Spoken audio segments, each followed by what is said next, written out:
আপুরা, আপনাদের কাছে একটা সাজেশন চাই। আমার বিয়ে ঠিক হয়েছে আমার এক প্রতিবেশী আন্টির ছেলের সাথে। তারা বংশগত বড়লোক, আগেও বড়লোক ছিল, এখন আরো বেশি। ছেলেটা ক্লাউড ইঞ্জিনিয়ার, বেশ পয়সা হয়েছে তারও। আমরা আগে নিম্ন মধ্যবিত্ত ছিলাম। আমার বাবা তখন 10,000 বেতনে চাকরি করত একটা ফ্যাক্টরিতে। আমরা 6 ভাই বোন কি কষ্টে বড় হয়েছি তা বলার বাইরে। তখন ওই আন্টি আমাদের পছন্দ করলেও ওনার ছেলেটা আমাদের দু চোখে দেখতে পারত না। আমাদের বাড়িতে তখন টেলিভিশন ছিল না।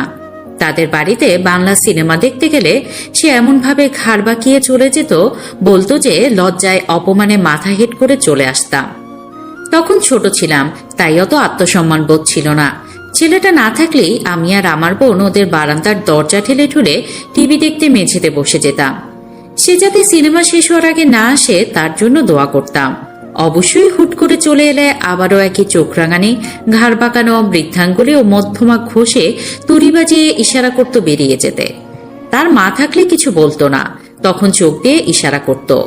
আপনাদের কাছে বিষয়টা কেমন মনে হচ্ছে জানি না, কিন্তু ছোটবেলায় ওইসব আমার আত্মসম্মানে না লাগলেও এখন এই কথাগুলো মনে পড়লে আমার ভীষণ আত্মসম্মানে লাগে। এই ব্যাপারগুলোকে কেউ দয়া করে রোমান্টিসাইজ করবেন না। মোটেও এইসবের পর্যায়ে পড়ে না এই ব্যাপারগুলো। আমরা গরিব বলে সবসময় নিচু নজরে দেখত ছেলেটা। আরেকটা ঘটনা বলি। একবার আম্মা পিঠা বানাচ্ছিল তাদের বাড়িতে। পিঠাগুলোকে চট্টগ্রামের ভাষায় গুড়া পিঠা বলা হয়। তার মা ডেকেছিল পিঠা বানিয়ে দিতে, আমিও সাথে ছিলাম।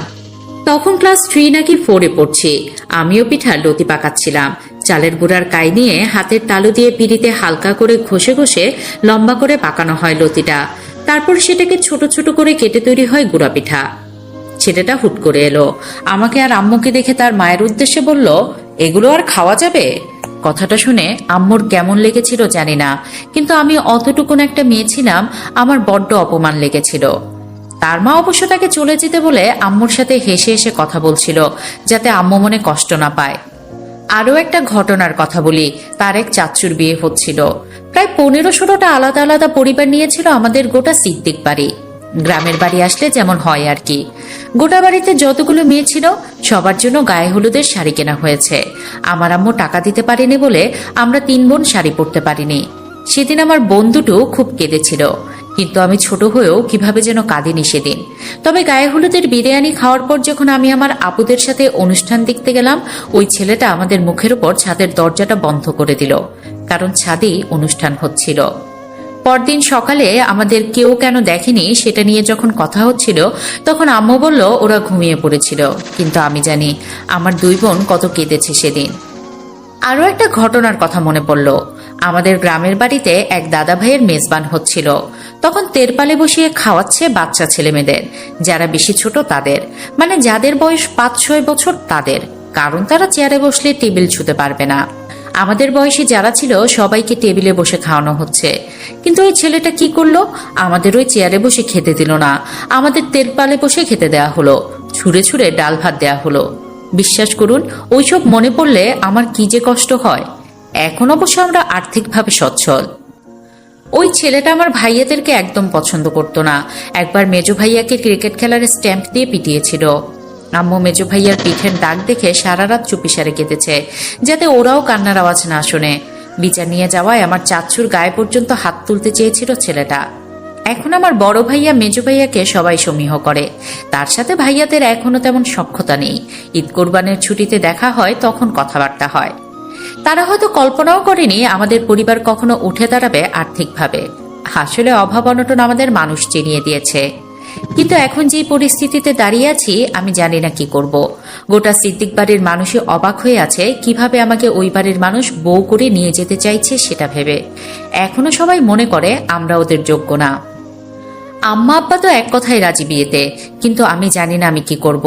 আমি বোধহয় গোটা পৃথিবীতে আল্লাহর কোনো সৃষ্টিকে এতটা ঘৃণা করি না যতটা ওই ছেলেটাকে করি। আমি কিভাবে বলবো এই বিয়েটাতে আমি রাজি না?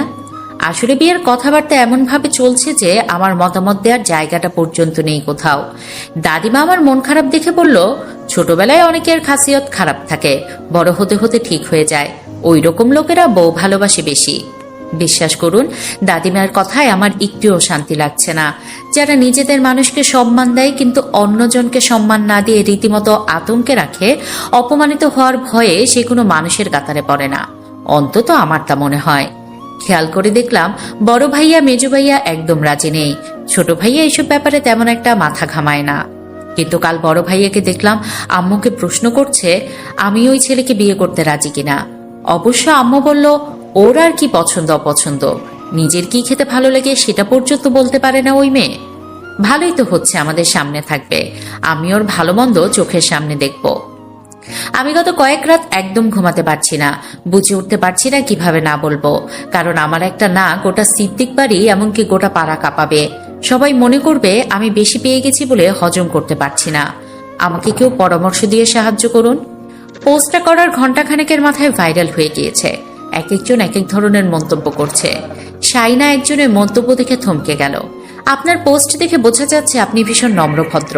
কারণ আমি হলে এই পোস্টে ওই ছেলেকে আরো জঘন্য জঘন্য গালি দিতাম। বড় বোন হিসেবে একটা সাজেশন দেই, যার আসল রূপ খারাপ সময় দেখে ফেলেছেন তার সাথে সারা জীবন কাটানোর মতো জঘন্য সিদ্ধান্তটা নিয়েন না। বিয়েটা ভেঙে দিন। You deserve better, make the right decision, stay well, best wishes. শায়না বুকে সাহস সঞ্চার করলো। এবার সে বলে দেবে সবাইকে। বাইরে ঝিরঝিরে বৃষ্টি। সেই 7 দিন আগে শেষবার সূর্যের দেখা মিলেছিল। টানা বৃষ্টির পর আজ একটু থেমেছে। কাল পরশুর পর সূর্যের দেখা মিলতে পারে। দাদিমা বারান্দা থেকে ডাক দিলেন, শানু, ফেরিওয়ালা এসেছে, কি যেন কিনবি বলছিলি? দাদিমা তাকে শানু বলে ডাকে। শায়না ধীর পায়ে ঘর থেকে বেরিয়ে এলো। উঠোনে পা দিতেই কানে ভেসে হলো, এই চুড়িগুলো খুব সুন্দর, শায়না আপার গায়ে হলুদের দিন পরব, আমরা কনে পক্ষ। পাশ থেকে হাসতে হাসতে একজন বলল, আমরা বরপক্ষ। চারপাশের চাচিরা হঠাৎ গুঞ্জন তুলে ফিস ফিস করতে লাগলো। শায়নাকে ঘিরে কিছু বলছে, কিন্তু স্পষ্ট কিছু শোনা যাচ্ছে না। শায়না থমকে গেল। কিছু বোঝার আগেই মা এসে তার হাত ধরে টান দিলেন। চল, এখানে এসেছিস কেন? শায়না ভ্রু কুচকে তাকালো। আমার কিছু সেফটি পিন কিনতে হবে। মা কড়াভাবে বললেন, পরে কিনিস, এখন আয়। কিন্তু শায়না গেল না। নিজেকে ছাড়িয়ে নিয়ে বলল, ফেরিওয়ালারা আর আসবে না, ওদের কাছ থেকে সস্তায় জিনিস পাওয়া যায়, তুমি ঘরে যাও, আমি আসছি। সে মায়ের হাত ছাড়িয়ে সামনে এগিয়ে গেল। পায়ে স্যান্ডেল নেই, পায়ের আঙুরের ফাঁকে বালি লেগে আছে। সে সেফটি পিন কিনল। কাচির চুড়ির দিকে হঠাৎ চোখ আটকে গেল। লাল সবুজ 2 ডজন চুড়ি কিনে ফেললো। ঠিক তখনই ছোট চাচি ছুটে এসে মাথার ওড়নাটা টেনে কপাল ঢেকে দিলেন। তারপর ইটের স্তূপের পেছনে নিয়ে গিয়ে তাকে আড়াল করে রাখলেন। শায়না অবাক হয়ে বলল, তোমাদের সমস্যা কি?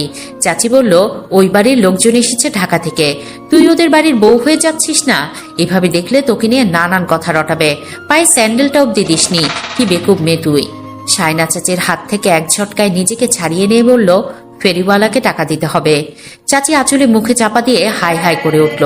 কারণ উঠোনে এসে থামা চকচকে কালো গাড়িটার দরজা খুলে নামলো একজন লোক। কালো ব্লেজার, টান টান টাই, চকচকে স্যুট বুটে মোড়া। মনে হচ্ছে সিনেমার কোনো রাশভারী চরিত্রের আগমন।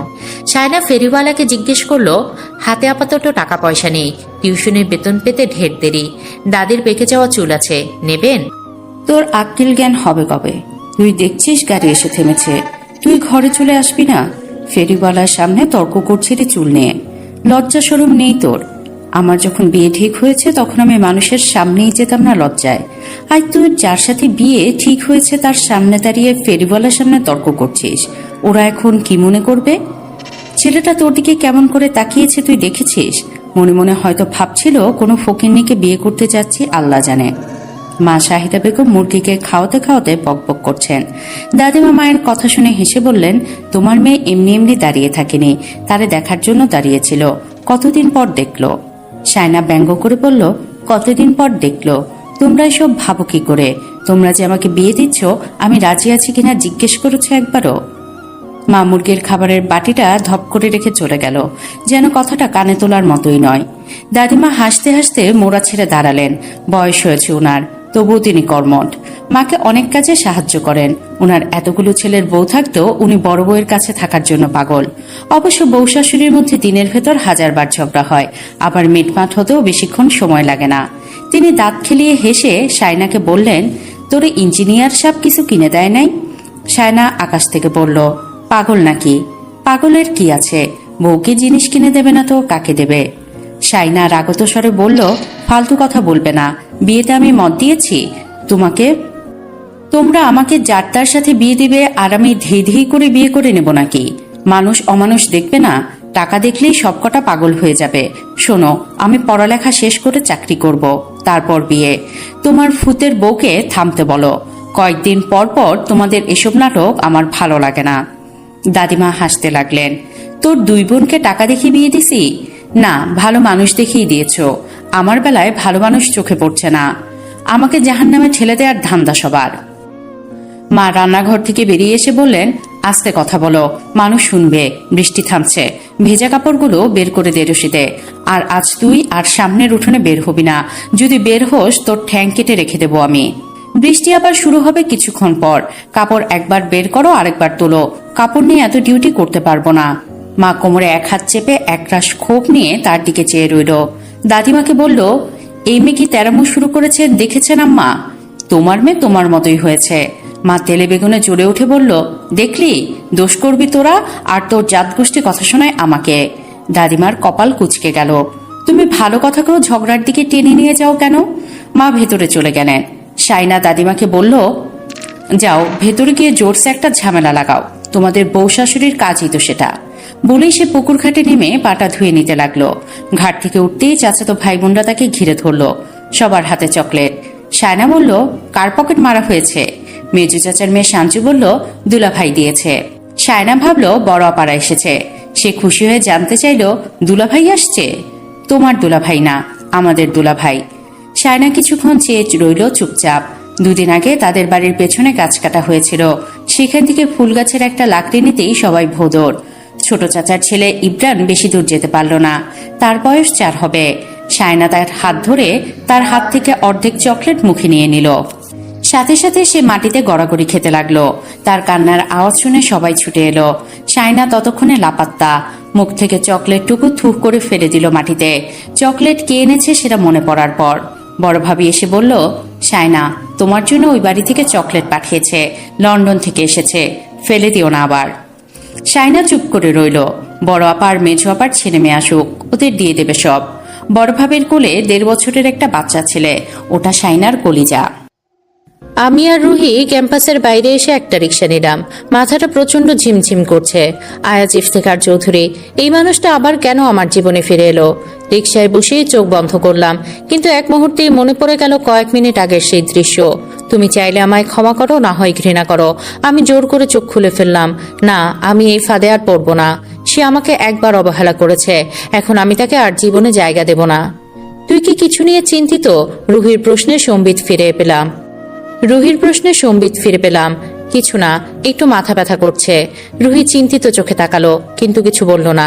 রিক্সাটা ধীরে ধীরে আমাদের হোস্টেলের সামনে এসে থামলো। আমি দ্রুত নেমে রিক্সা থেকে নামলাম। কাল ক্লাসে দেখা হবে বলেই হোস্টেলের দিকে হাঁটা শুরু করলাম। সোজা নিজের রুমে গিয়ে দরজা বন্ধ করলাম। আয়নার সামনে দাঁড়িয়ে নিজের প্রতিচ্ছবির দিকে তাকালাম। তুমি কি কখনো বুঝবে এই প্রেমিক যুবকের হৃদয়ের গভীর রক্তক্ষরণের ব্যথা? আমি দ্রুত আয়নার সামনে থেকে সরে গিয়ে জানালার পাশে গিয়ে দাঁড়ালাম। না, আমি এসব নিয়ে ভাববো না। এই মানুষটা আমার জীবনের অতীত, ভবিষ্যৎ নয়। সারা রাত ঘুমাতে পারিনি। চোখ বন্ধ করলে আয়াজের সেই দৃষ্টি, তার স্পর্শ, তার বলা কথাগুলো মনে পড়ে যাচ্ছিল। কষ্ট হচ্ছিল প্রচন্ড। আমি কি সত্যি আয়াজকে ভালোবাসি? এই প্রশ্নটা যেন আমার বুকের ভেতর গভীর ক্ষত তৈরি করেছে। সকাল হতে না হতেই রুহির ফোন এলো। নওরিন, তুই কি জানিস আয়াজ ইফতেখার চৌধুরী কার সাথে বিয়ে করতে চলেছে? আমার বুক ধক করে উঠল। ধীরে ধীরে বললাম, কার সাথে? তার মামার মেয়ে তানিশার সাথে। আমি চুপ করে গেলাম। হৃদয়টা ধীরে ধীরে শক্ত হয়ে গেল। নওরিন, তুই কিছু বলছিস না কেন? কি বলবো বল? মন্ত্রী মানুষ, এত বছর অবিবাহিত ছিল, এখন না হয় বিয়ে করে জীবনটাকে সাজাক। রুহি হেসে বলল, তা ঠিক, তবে আমার না লোকটাকে বড্ড পছন্দ হয়েছে, মন চাই বিয়ে করি। আমি চোখ বন্ধ করে বললাম, করিস। এখন আমি ফোন রাখি। অন্যদিকে আয়াজ ব্যালকনিতে দাঁড়িয়ে নিচের দিকে তাকিয়েছিল। ফোনের স্ক্রিনে নওরিনের ছবি। তার দৃষ্টি গভীর, চিন্তায় ভারাক্রান্ত। পেছন থেকে কণ্ঠ ভেসে এলো, তুমি কি এখনো ওই মেয়েকে নিয়ে ভাবছো? আয়াজ ধীরে ফিরে তাকালো। তানিশা, তার মামাতো বোন, যার সাথে তার বাবা বিয়ে দিতে চাইছেন। তুমি এখানে কি করছো? তানিশা হেসে বলল, বিয়ে যখন হচ্ছে একটু কথা বলা তো দরকার, তাই না? আয়াজ কপাল কুঁচকে বলল, বিয়ে হবে সেটা কি নিশ্চিত? তানিশা এবার হাসি চাপিয়ে বলল, তোমার বাবা যা বলেন সেটাই তো হয় আয়াজ, তুমি সেটা খুব ভালো করেই জানো। আয়াজ মৃদু হেসে বলল, আমিও দেখব এবার কার কথা শেষ পর্যন্ত সত্যি হয়। তানিশার চোখ কুঁচকে গেল। তুমি কি ওকে খুঁজে বের করতে চাও? আয়াজ সরাসরি বলল, ওকে আমি খুঁজে পেয়েছি। তানিশার হাসি মুহূর্তেই মিলিয়ে গেল। তাহলে তোমাকে তোমার বাবার সাথে যুদ্ধ করতে হবে আয়াজ, তুমি তো জানো তিনি কতটা ক্ষমতাবান। আয়াজ গম্ভীর কণ্ঠে বলল, তিনি যতই ক্ষমতাবান হন না কেন, এবার আমি হার মানব না। তানিশা এক দৃষ্টিতে তাকিয়ে রইল, তারপর ধীরে বলল, তাহলে আমি অপেক্ষা করব আয়াজ, দেখি তুমি জিততে পারো কিনা। সকাল 9:30। নওরিন আয়নার সামনে দাঁড়িয়ে নিকাবটা ঠিক করে নিল, কালো বোরখার হাতা গুছিয়ে পরে নিল, চোখে ক্লান্তির ছাপ। ওহ, ক্লাস নেয়ার ব্যাপারটা একদম ভালো লাগে না, তবুও উদ্ভাসের সোহাগ ভাই এত জোর করলেন যে শেষমেশ রাজি হতে হলো। একটা ক্লাস অন্তত নিতে হবে নওরিন, দেখবে ভালো লাগবে। এই কথাটা মাথায় বাজতেই নওরিন ব্যাগটা কাঁধে নিয়ে বেরিয়ে পড়ল। সকাল 10টা। উদ্ভাস কোচিং। দরজা ঠেলে ভেতরে ঢুকতেই চারপাশ থেকে হুট করে শিক্ষার্থীদের একটা দল তাকে ঘিরে ধরল। New admission batch. সবাই উত্তেজনায় ফিসফিস করছে, চোখে মুখে অদ্ভুত কৌতূহল। নওরিন থমকে গিয়ে বলল, এ কি, তোমরা গেটের সামনে দাঁড়িয়ে আছো কেন? একজন মেয়ে লাজুক হেসে বলল, আপু আপনার জন্য। নওরিন অবাক হয়ে তাদের দিকে তাকালো। এতদিন শুধুমাত্র একজন শিক্ষার্থী ছিলাম, আজ আমি একজন শিক্ষিকা। সত্যি কি এই দায়িত্ব সামলাতে পারবো? গভীর শ্বাস নিয়ে বলল, আচ্ছা তাহলে দ্রুত ক্লাসে গিয়ে বসো, আমি আসছি। ছাত্রীরা হাসি মুখে ক্লাসের দিকে ছুটে গেল, আর নওরিন ভাবল নতুন একটা অভিজ্ঞতা অপেক্ষা করছে। নওরিন ধীর পায়ে ক্লাসের দিকে হাঁটতে থাকলো, তার চলার ভঙ্গিতে আত্মবিশ্বাস, অথচ ভেতরে এক ধরনের একঘেয়েমি কাজ করছে। ক্লাসরুমের দরজা ঠেলে ভেতরে ঢুকতেই হঠাৎ একটা পরিবর্তন টের পেল। সব মেয়েরা একসঙ্গে উঠে দাঁড়িয়েছে, শৃঙ্খলাবদ্ধ পরিপাটি পরিবেশ। নওরিন চোখ বুলিয়ে নিল ক্লাসরুমের ভেতর। এখানে কোনো ছেলেই নেই, শুধু মেয়েরাই বসে আছে। তার ঠোঁটের কোণে হালকা একটা হাসি ফুটে উঠল। বসো সবাই। মেয়েরা ধীরে ধীরে বসে পড়ল, অথচ শ্রদ্ধা আর কৌতূহল এখনো তাদের চোখে জলজল করছে। নওরিন ব্যাগটা টেবিলে রাখলো, চোখ বুলিয়ে ক্লাসের দিকে তাকিয়ে বলল, আজকে আমি তোমাদের পড়াবো জিনতত্ত্ব ও বিবর্তন অধ্যায়টা। ক্লাসের মেয়েরা খাতার পাতা উল্টে নিতে শুরু করলো, সবাই নোট নিতে প্রস্তুত। নওরিন মার্কার তুলে নিয়ে বোর্ডে বড় করে লিখল, জিনতত্ত্ব ও বিবর্তন। তারপর ঘুরে দাঁড়িয়ে বলল, এই অধ্যায় থেকে কম করে হলেও 6টা MCQ আসবে, তাই তোমাদের ভালোভাবে বুঝতে হবে, শুধু মুখস্থ করলে হবে না। একজন ছাত্রী হাত তুলল, আপু এই অধ্যায়টা কি কঠিন? নওরিন হেসে বলল, ঠিক মতো বুঝলে সহজ, না বুঝলে কঠিন, তবে আমি এমনভাবে পড়াবো ইনশাআল্লাহ তোমাদের কোনো সমস্যা হবে না। ক্লাসের মেয়েরা উজ্জ্বল চোখে তাকিয়ে থাকলো, যেন শিখতে মুখিয়ে আছে। চলো তাহলে শুরু করা যাক। জিনতত্ত্ব, জেনেটিক্স এমন এক বিজ্ঞান যা জীবদের গঠন, বৈশিষ্ট্য এবং বংশগতির রহস্য উন্মোচন করে। তোমরা কি জানো আমাদের দেহের প্রতিটি বৈশিষ্ট্য, চুলের রং, চোখের আকৃতি, এমনকি কোনো রোগে আক্রান্ত হওয়ার প্রবণতা সবকিছুই জিন দ্বারা নির্বাচিত হয়। সবাই নীরব হয়ে শুনছে, কেউ কেউ দ্রুত নোট নিচ্ছে। নওরিন বোর্ডে ডিএনএ ও ক্রোমোসোম লিখল। আমাদের শরীরের প্রতিটি কোষে নিউক্লিয়াসের ভেতর ডিএনএ থাকে। ডিএনএ হলো সেই গোপন কোড যা আমাদের গঠন ও বৈশিষ্ট্য নির্ধারণ করে। এই ডিএনএ ক্রোমোসোমের আকারে থাকে এবং প্রত্যেকটি মানুষ তার বাবা মায়ের থেকে এই ক্রোমোসোম পায়। নওরিন বোর্ডে জিন কি লিখে ব্যাখ্যা করলো। ডিএনএর নির্দিষ্ট অংশকে বলা হয় জিন।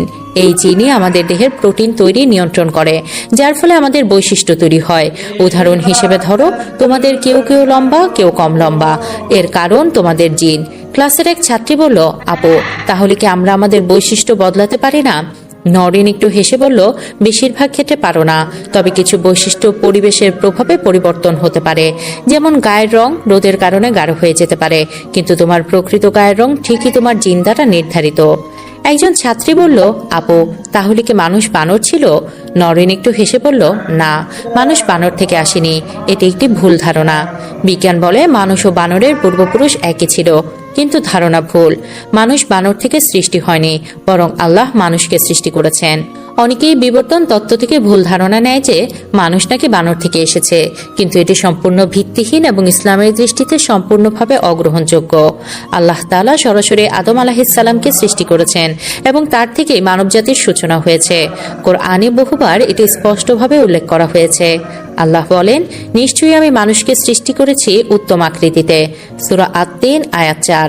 আমি তোমাদেরকে সৃষ্টি করেছি, তারপর তোমাদের আকৃতি গঠন করেছি। সূরা আল আরাফ আয়াত 11। বিজ্ঞানীরা যে বিবর্তন তত্ত্ব দেয় তা সম্পূর্ণ অনুমান নির্ভর এবং আল্লাহর বাণীর বিপরীতে যায়। মানুষ কখনোই বানর থেকে আসেনি, বরং আল্লাহ মানুষকে এক বিশেষ মর্যাদায় সৃষ্টি করেছেন। আল্লাহ বলেন, আমি আদমের সন্তানদের সম্মানিত করেছি। সূরা বনী ইসরাইল আয়াত 70। বিজ্ঞান বনাম ইসলাম। বিজ্ঞান এখনো পর্যন্ত এমন কোনো নিশ্চিত প্রমাণ দিতে পারেনি যা বলবে মানুষ বানর থেকে এসেছে। বিবর্তন তত্ত্ব কেবল ধারণা, নিশ্চিত সত্য নয়। পক্ষান্তরে ইসলাম স্পষ্টভাবে বলে যে মানুষকে আল্লাহ সরাসরি সৃষ্টি করেছেন। তাই একজন মুসলিম হিসেবে আমাদের বিশ্বাস রাখা উচিত আল্লাহর সৃষ্টি তত্ত্বে, কারণ কোরআনের জ্ঞানই একমাত্র নির্ভুল ও চিরন্তন সত্য। সবাই মুগ্ধ হয়ে শুনছে, এমনভাবে যে ক্লাসের সময় কখন পার হয়ে গেছে কেউ বুঝতেই পারেনি। নওরিন চারপাশে তাকিয়ে বলল, আজকের ক্লাস এখানেই শেষ, তবে তোমাদের জন্য একটা প্রশ্ন রাখছি। জীবজগতের বিবর্তনের সবচেয়ে বড় কারণ কি হতে পারে? ছাত্রীরা মুখ চাওয়াচাই করছে, কেউ কেউ উত্তর ভাবছে। নওরিন হেসে বলল, আগামী ক্লাসে উত্তর নিয়ে আসবে।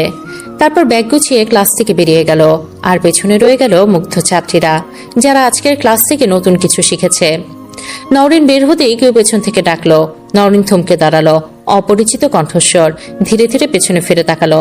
সামনে দাঁড়িয়ে আছে ঢাকা মেডিকেলের সবচেয়ে বড় সার্জন ডক্টর আহনাফ মির্জা। চোখে কালো ফ্রেমের চশমা, পরিপাটি গেটআপ, আত্মবিশ্বাসী দৃষ্টি। একজন সফল ও সম্মানিত ডাক্তার, যার নাম শুনেই মানুষের মনে শ্রদ্ধা জাগে। নওরিন বিস্ময় নিয়ে তাকিয়ে বলল, আপনি এখানে? আহনাফ একটু হাসলো, তার চোখে এক ধরনের দৃঢ়তা ফুটে উঠল। তোমার ক্লাস শেষ হলো? নওরিন কিছুটা অবাক হলো। ঢাকা মেডিকেলের শীর্ষ সার্জন, এত ব্যস্ত মানুষ, তার খোঁজ রাখছে কেন? জি, ক্লাস শেষ। কিন্তু আপনি জানলেন কিভাবে আমি উদ্ভাসে ক্লাস নিতে আসব? আহনাফ তার পকেট থেকে ফোন বের করে কিছু দেখালো। উদ্ভাস কোচিং এর ওয়েবসাইটে আজকের লেকচার লিস্টে নওরিনের নাম ছিল। তোমার লেকচার সম্পর্কে শুনেছি আমি, ভাবলাম দেখা করে যাই। নওরিন চুপ হয়ে গেল। তার মনে কৌতূহল জন্মালো, এত বড় একজন ডাক্তার কেন তাকে দেখতে এলেন? আহনাফ মৃদু হাসলো, তারপর বলল, তুমি কি জানো তুমি এমন কিছু করছো যা অনেকেই করতে চায় কিন্তু সাহস পায় না? মানে? আহনাফ মনে মনে ভাবলো, তুমি আমার মন কেড়ে নিয়েছো। ঢাকা মেডিকেলের প্রথম দিন ক্লাস নেওয়ার সময় তোমাকে আমার চাই। নিজেকে সামলিয়ে বলল, তুমি একজন নারী হয়ে শুধুমাত্র নিজের জন্য নয়, বরং অন্য মেয়েদের শিক্ষার জন্য কাজ করছো। এটা সহজ কিছু নয়। আমি চাই তুমি তোমার কাজ চালিয়ে যাও। নওরিন কিছুটা অস্বস্তি ফিল করলো, কারণ সে পরপুরুষের সাথে কথা বলা পছন্দ করে না। আমি আসছি ডক্টর আহনাফ, আমার ক্লাস আছে বলি একরকম ছুটে চলে গেল। আহনাফ এক পলক নওরিনের যাওয়ার দিকে তাকিয়ে ধীরে ধীরে চলে গেল। নওরিন ঢাকা মেডিকেলের গেট দিয়ে বেরিয়ে এলো। ক্লাস শেষ হয়েছে, মাথাটা একটু ভার লাগছে। মনে হচ্ছিল আজ আর কোথাও না গিয়ে সোজা হোস্টেলে ফিরে যাবে। হঠাৎ ফোনটা কেঁপে উঠল। অচেনা একটা নাম্বার। আসসালামু আলাইকুম। কেমন আছো হৃদয় হরণী? কেমন আছো হৃদহরণী? গভীর ভারী কণ্ঠস্বর। এক মুহূর্তের জন্য নওরিনের নিঃশ্বাস বন্ধ হয়ে গেল, শরীর ঠান্ডা হয়ে গেল। এই কণ্ঠ। হাতের ফোন শক্ত করে ধরল সে। বুকের ভেতর তোলপাড় শুরু হয়ে গেছে। কে বলছেন? ফোনের ওপাশ থেকে একটা চাপা হাসি ভেসে এলো। এত তাড়াতাড়ি ভুলে গেলে? আমি তো ভেবেছিলাম তুমি আমার অপেক্ষায় ছিলে। নওরিনের চোখে মুখে রক্ত আর নেই, চারপাশটা যেন কেমন ঝাপসা লাগছে। এই কণ্ঠ এত বছর পর। আয়াজ। স্মরণ শক্তি তো দেখছি এখনো ভালোই আছে নওরিন। আমি গেটের সামনে ওয়েট করছি, দ্রুত আসো, কথা আছে। নওরিনের শ্বাস আটকে আসছিল। এই মানুষটা কেন আবার ফিরে এলো? কেন? আপনার সাথে আমার কোনো কথা নেই বলেই ফোন কেটে দিল সে। কিন্তু তার বুকের ধুকপুকুনি কমছে না। এই মানুষটা যদি আবার তার জীবনে আসে? নওরিন জানে সে কোনোভাবেই তাকে আর জীবনে জায়গা দিতে চায় না, কিন্তু আয়াজকে এত সহজে তাকে ছেড়ে দেবে? যদি সত্যিই ফিরে এসে থাকে, তাহলে সে আবার তার জীবন ওলটপালট করবেই। আমি আসলে গল্পটা অগোছলভাবে লিখছি, এজন্য দুঃখিত। নায়কের বয়স 26 দেওয়ার জন্য। কিন্তু অনেকেই জানে না সংসদ সদস্য হতে 25 বছরে যথেষ্ট বাংলাদেশের আইন অনুযায়ী। নওরিনের ফোনে আবারও ভাইব্রেশন হলো। মেসেজ এসেছে, গেটের সামনে অপেক্ষা করছি, দ্রুত আসো। হাতের তালু খামতে শুরু করলো নওরিনের। বুকের ভেতর ধুকপুক বাড়ছে। সে জানে আয়াস যদি কিছু ঠিক করে তাহলে সেটা করবেই। তার সামনে না গেলে হয়তো পুরো মেডিকেল ক্যাম্পাস সরগরম করে ফেলবে। একটা দীর্ঘ নিঃশ্বাস নিয়ে গেটের দিকে এগোলো নওরিন। গেটের বাইরে এসে চারপাশ তাকাতেই দেখতে পেল একজন দাঁড়িয়ে আছে। মাথায় কালো ক্যাপ, মুখে মাস্ক, কালো শার্টের উপর লম্বা কোট। সাধারণ কেউ দেখলে বোঝার উপায় নেই যে এই মানুষটাই দেশের ক্ষমতাশীল স্বরাষ্ট্রমন্ত্রী। কিন্তু নওরিন ঠিকই চিনতে পারল। তার শরীরে রক্ত জমে গেল মুহূর্তেই। না, তার পায়ের নিচের মাটি যেন সরে গেল। সে আর এক মুহূর্ত দাঁড়ালো না, দৌড়ে পালানোর জন্য পেছন ফিরে ছুট দিল। কিন্তু ঠিক তখনই, নওরিন থামো। কোনো কিছু না শুনে দৌড়াচ্ছে নওরিন। কিন্তু আওয়াজ কি এত সহজে ছেড়ে দেবে? সে সোজা নওরিনের পেছনে দৌড় দিল। রাস্তায় লোকজন হাঁ করে তাকিয়ে দেখছে, কিন্তু আয়াজের তাতে কিছু আসে যায় না। তার একমাত্র লক্ষ্য নওরিনকে ধরে ফেলা। এই মেয়েটা আজ আর তার হাত থেকে পালাতে পারবে না। Nowrin, please stop guys. পেছন থেকে আয়াজের গলা ভেসে এলো, কিন্তু নওরিন এক মুহূর্তের জন্য থামল না। সে দৌড়াতে থাকলো আরো জোরে, যেন এই মুহূর্তে থেমে যাওয়াটা তার জন্য সবচেয়ে ভয়ঙ্কর কিছু। না, থামা যাবে না, দৌড় দিতে হবে। কিন্তু হঠাৎ একটা শক্ত হাত পেছন থেকে তার কবজি চেপে ধরল। মুহূর্তের মধ্যেই সে অনুভব করল কেউ তাকে পেছনের দিকে টেনে নিচ্ছে। ছাড়ুন। প্রচন্ড রেগে সে হাত ছাড়ানোর চেষ্টা করল, কিন্তু আয়াজের শক্ত হাতে সে যেন বন্দী হয়ে গেল। তার নিঃশ্বাস দ্রুত হয়ে আসছিল। আয়াজের চোখে ভয়ানক কিছু ছিল, যেন সে যা চায় তা না পাওয়া পর্যন্ত থামবে না। তুমি কি ভাবছো আমাকে ফাঁকি দিয়ে পালাতে পারবে? আয়াজের কণ্ঠ বরফের মতো ঠান্ডা, অথচ তাতে এমন আগুন লুকিয়ে আছে যা নওরিনকে কাঁপিয়ে দিল। কাপুরুষ কোথাকার, ছাড়ুন আমাকে।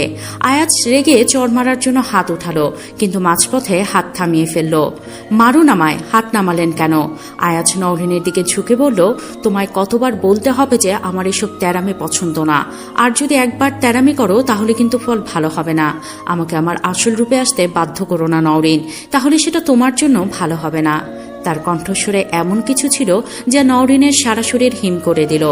আমি আপনার সাথে থাকতে চাই না, আমি মুক্তি চাই এই সম্পর্ক থেকে। আয়াজের চোখ রক্তিম হয়ে উঠল। তোমার কাছে কি আমি শুনতে চেয়েছি যে তুমি থাকতে চাও কিনা? আমি তো তোমায় রাখতে চাই, এটাই আমাদের দুজনের জন্য যথেষ্ট হবে। শুনে রাখো নওরিন, আমি তোমার স্বামী হই, তাই তোমাকে আমার সাথেই সারা জীবন থাকতে হবে, সেটা তুমি চাইলেও আবার না চাইলেও। Because you are only my Nowrin, only mine. কারণ তুমি শুধু আমার নওরিন, শুধু আমার। আমি আপনাকে ঘৃণা করি। ঘৃণা? আয়াজ হেসে উঠল, সেই ভয়ঙ্কর হাসি যেখানে দখলদারিত্ব, পাগলামি আর এক অসম্ভব গভীর আসক্তি লুকিয়ে। তাহলে দেখাও কিভাবে আমায় ঘৃণা করো। ঠিক তখনই সামনে থেকে নওরিনের ক্লাসমেট রুনা এগিয়ে এলো। এই, আপনি কে? নওরিনকে কোথায় নিয়ে যাচ্ছেন? আয়াজ এক পলক তাকিয়ে রুনার দিকে চোখ শুরু করলো। তার কণ্ঠের গভীরতা হিমশীতল হয়ে গেল। আমার বউকে আমি যেখানে খুশি সেখানে নিয়ে যাব, এতে আপনার কি? রুনা হতভম্ব হয়ে গেল। মানে? আয়াজ এবার ভয়ঙ্কর গলায় বলল, স্টপ ইউর মাউথ। রুনা ভয় পিছিয়ে গেল, তার মুখ শুকিয়ে গেল এমন ভয়ঙ্কর কণ্ঠ শুনে। নওরিন রাগে গজগজ করতে করতে বলল, ছাড়ুন বলছি, এই মুহূর্তে। কিন্তু তার কথা শেষ হওয়ার আগেই আয়াজ থেকে কোলে তুলে নিল। আপনি কি করছেন? নামান। তোমার যেখানে থাকা দরকার সেখানে নিয়ে যাচ্ছি। এই নামান বলছি আমায়, না হলে কিন্তু আমি আপনাকে খুন করে ফেলবো। জান, করো না খুন। আমি তোমার হাতেই খুন হতে চাই, শুধু একবার না শতবার। তবে শর্ত হলো একটাই, সেটা হবে তোমার প্রেমের খুন। কথাগুলো বলার সময় আয়াজের ঠোঁট নওরিনের কানে স্পর্শ করলো। সে হালকা কেঁপে উঠল। আয়াজের গলাটা শক্ত করে চেপে ধরল। আয়াজ ঠোঁট কামড়ে শুধু হাসল। নামান, আমার নামান, গলা ফাটিয়ে চিৎকার করে বলল। আয়াজ কোনো কথাই কানে তুলল না, একেবারে গাড়ির দরজা খুলে তাকে ভেতরে বসিয়ে দিল। নওরিন সঙ্গে সঙ্গে দরজা খুলে দৌড় দেওয়ার চেষ্টা করলো, কিন্তু আয়াজ দ্রুত তার হাত ধরে এক ধাক্কায় আবার গাড়ির ভেতরে বসিয়ে দিল। এইবার আয়াজ একপাশে হেলে গিয়ে দরজা লক করলো। তার চোয়াল শক্ত, চোখে এক তীব্র আগুন, গলার শিরা ফুলে উঠেছে আয়াজের, চোখ দুটো ভয়ানক লাল। একদম আমার সাথে তেরামি দেখাস না নওরিন, একদম জানে মেরে ফেলবো। তোর লাশও কেউ খুঁজে পাবে না। তুই চিনিস না আমায়, তাই এরকম তেরামি দেখানোর সাহস করছিস। নওরিন হতভম্ব হয়ে গেল। এই মানুষটা সত্যিই কি অনেক ভয়ঙ্কর? আপনি এমন করছেন কেন? কি ক্ষতি করেছি আমি আপনার? তুমি জানো না তুমি আমার কি ক্ষতি করেছ। আমার হৃদয়ের সব থেকে মূল্যবান জিনিস আমার মনটা কেড়ে নিয়েছ। আই লাভ ইউ জান পাখি, I love you very much, you are my heartthrob. নওরিনের শরীর কাঁপতে লাগলো। নওরিনের শরীর কাঁপছিল রাগে। এই, আপনি কি ভেবেছেন আপনার এই নাটকে আমি সব ভুলে যাব? ভুলে যেতে কি বলেছে? সবকিছু মনে রাখো, চাইলে ডায়েরিতেও লিখে রাখতে পারো, যাতে ভবিষ্যতে কষ্ট করে তোমায় মনে রাখতে না হয়। নওরিন চিৎকার করলো, গাড়ির জানালা দিয়ে বেরিয়ে যেতে চাইল। আওয়াজ সেসবে পাত্তা দিল না। আয়াজ সেসবে পাত্তা দিল না। গাড়ির মিউজিক প্লেয়ারে গজল চালিয়ে দিল অনেক জোরে। সারা গাড়ির ভেতর গজলের সুর ছড়িয়ে পড়ল, কিন্তু সেই সুরের পেছনে এক ভয়ানক নীরবতা ছিল। প্রায় 10 মিনিট পর নওরিন একটু শান্ত হলো। তার বুক ধরফর করছে, হাত পা ঠান্ডা হয়ে গেছে, কিন্তু মুখে জেদ জমাট বাঁধা। সে শক্ত গলায় বলে উঠল, আমি আপনার সাথে সংসার করতে চাই না। আপনি আমার জীবনটাকে জেলখানা বানিয়ে দিয়েছেন। তোমার সংসার করতে ইচ্ছে করে না তো কি পালিয়ে যেতে ইচ্ছে করে? হ্যাঁ, আমি পালিয়ে যেতে চাই আপনার থেকে, এটাই এখন আমার একমাত্র ইচ্ছা। তোমার ইচ্ছে অনিচ্ছের দিন শেষ নওরিন, এখন থেকে যা হবে তা সব আমার ইচ্ছায় হবে। নওরিন এক ঝটকায় আয়াজের দিকে তাকালো। আপনি আমাকে জোর করে ধরে রাখতে পারবেন না। কে বলেছে তোমায় আমি জোর করে রাখবো? তুমি তো আমার বউ, তাই তোমাকে জোর করে রাখার প্রশ্নই আসে না। তোমায় আমি আমার প্রেমের জালে আটকে রাখবো, কথা দিলাম হৃদয় হরণী, বলেই নওরিনকে টেনে কোলে বসালো। ছাড়ুন আমাকে, আমি আপনাকে আর সহ্য করতে পারছি না। নওরিন ধাক্কা দিয়ে তার কোমর থেকে আয়াজের হাত ছাড়ানোর চেষ্টা করলো, কিন্তু আয়াজের শক্ত বাঁধন যেন পাথরের মতো, বারবার চেষ্টা করেও ব্যর্থ হলো। সুইট হার্ট, এভাবে নিজের এনার্জি শেষ করছো কেন? এই এনার্জিগুলো জমিয়ে রাখো, বাসর রাতের জন্য কাজে লাগবে, বলেই ঘোর লাগা দৃষ্টিতে নওরিনের ঠোঁটের দিকে তাকিয়ে রইল। নওরিন দৃষ্টির অর্থ বুঝে ঢোক গিলল। এই এভাবে তাকিয়ে আছেন কেন? আয়াজ বাঁকা হেসে নওরিনের ঠোঁটের দিকে এগোতে লাগলো। নওরিন জোরে কেঁদে দিয়ে বলল, প্লিজ থামুন, আমি আর নিতে পারছি না এসব। আয়াজ থেমে গিয়ে হো হো করে হেসে দিল। এতটুকু ট্রেলার দেখাতেই তোমার সাহস ফুস হয়ে গেল? ভেরি ব্যাড বউ।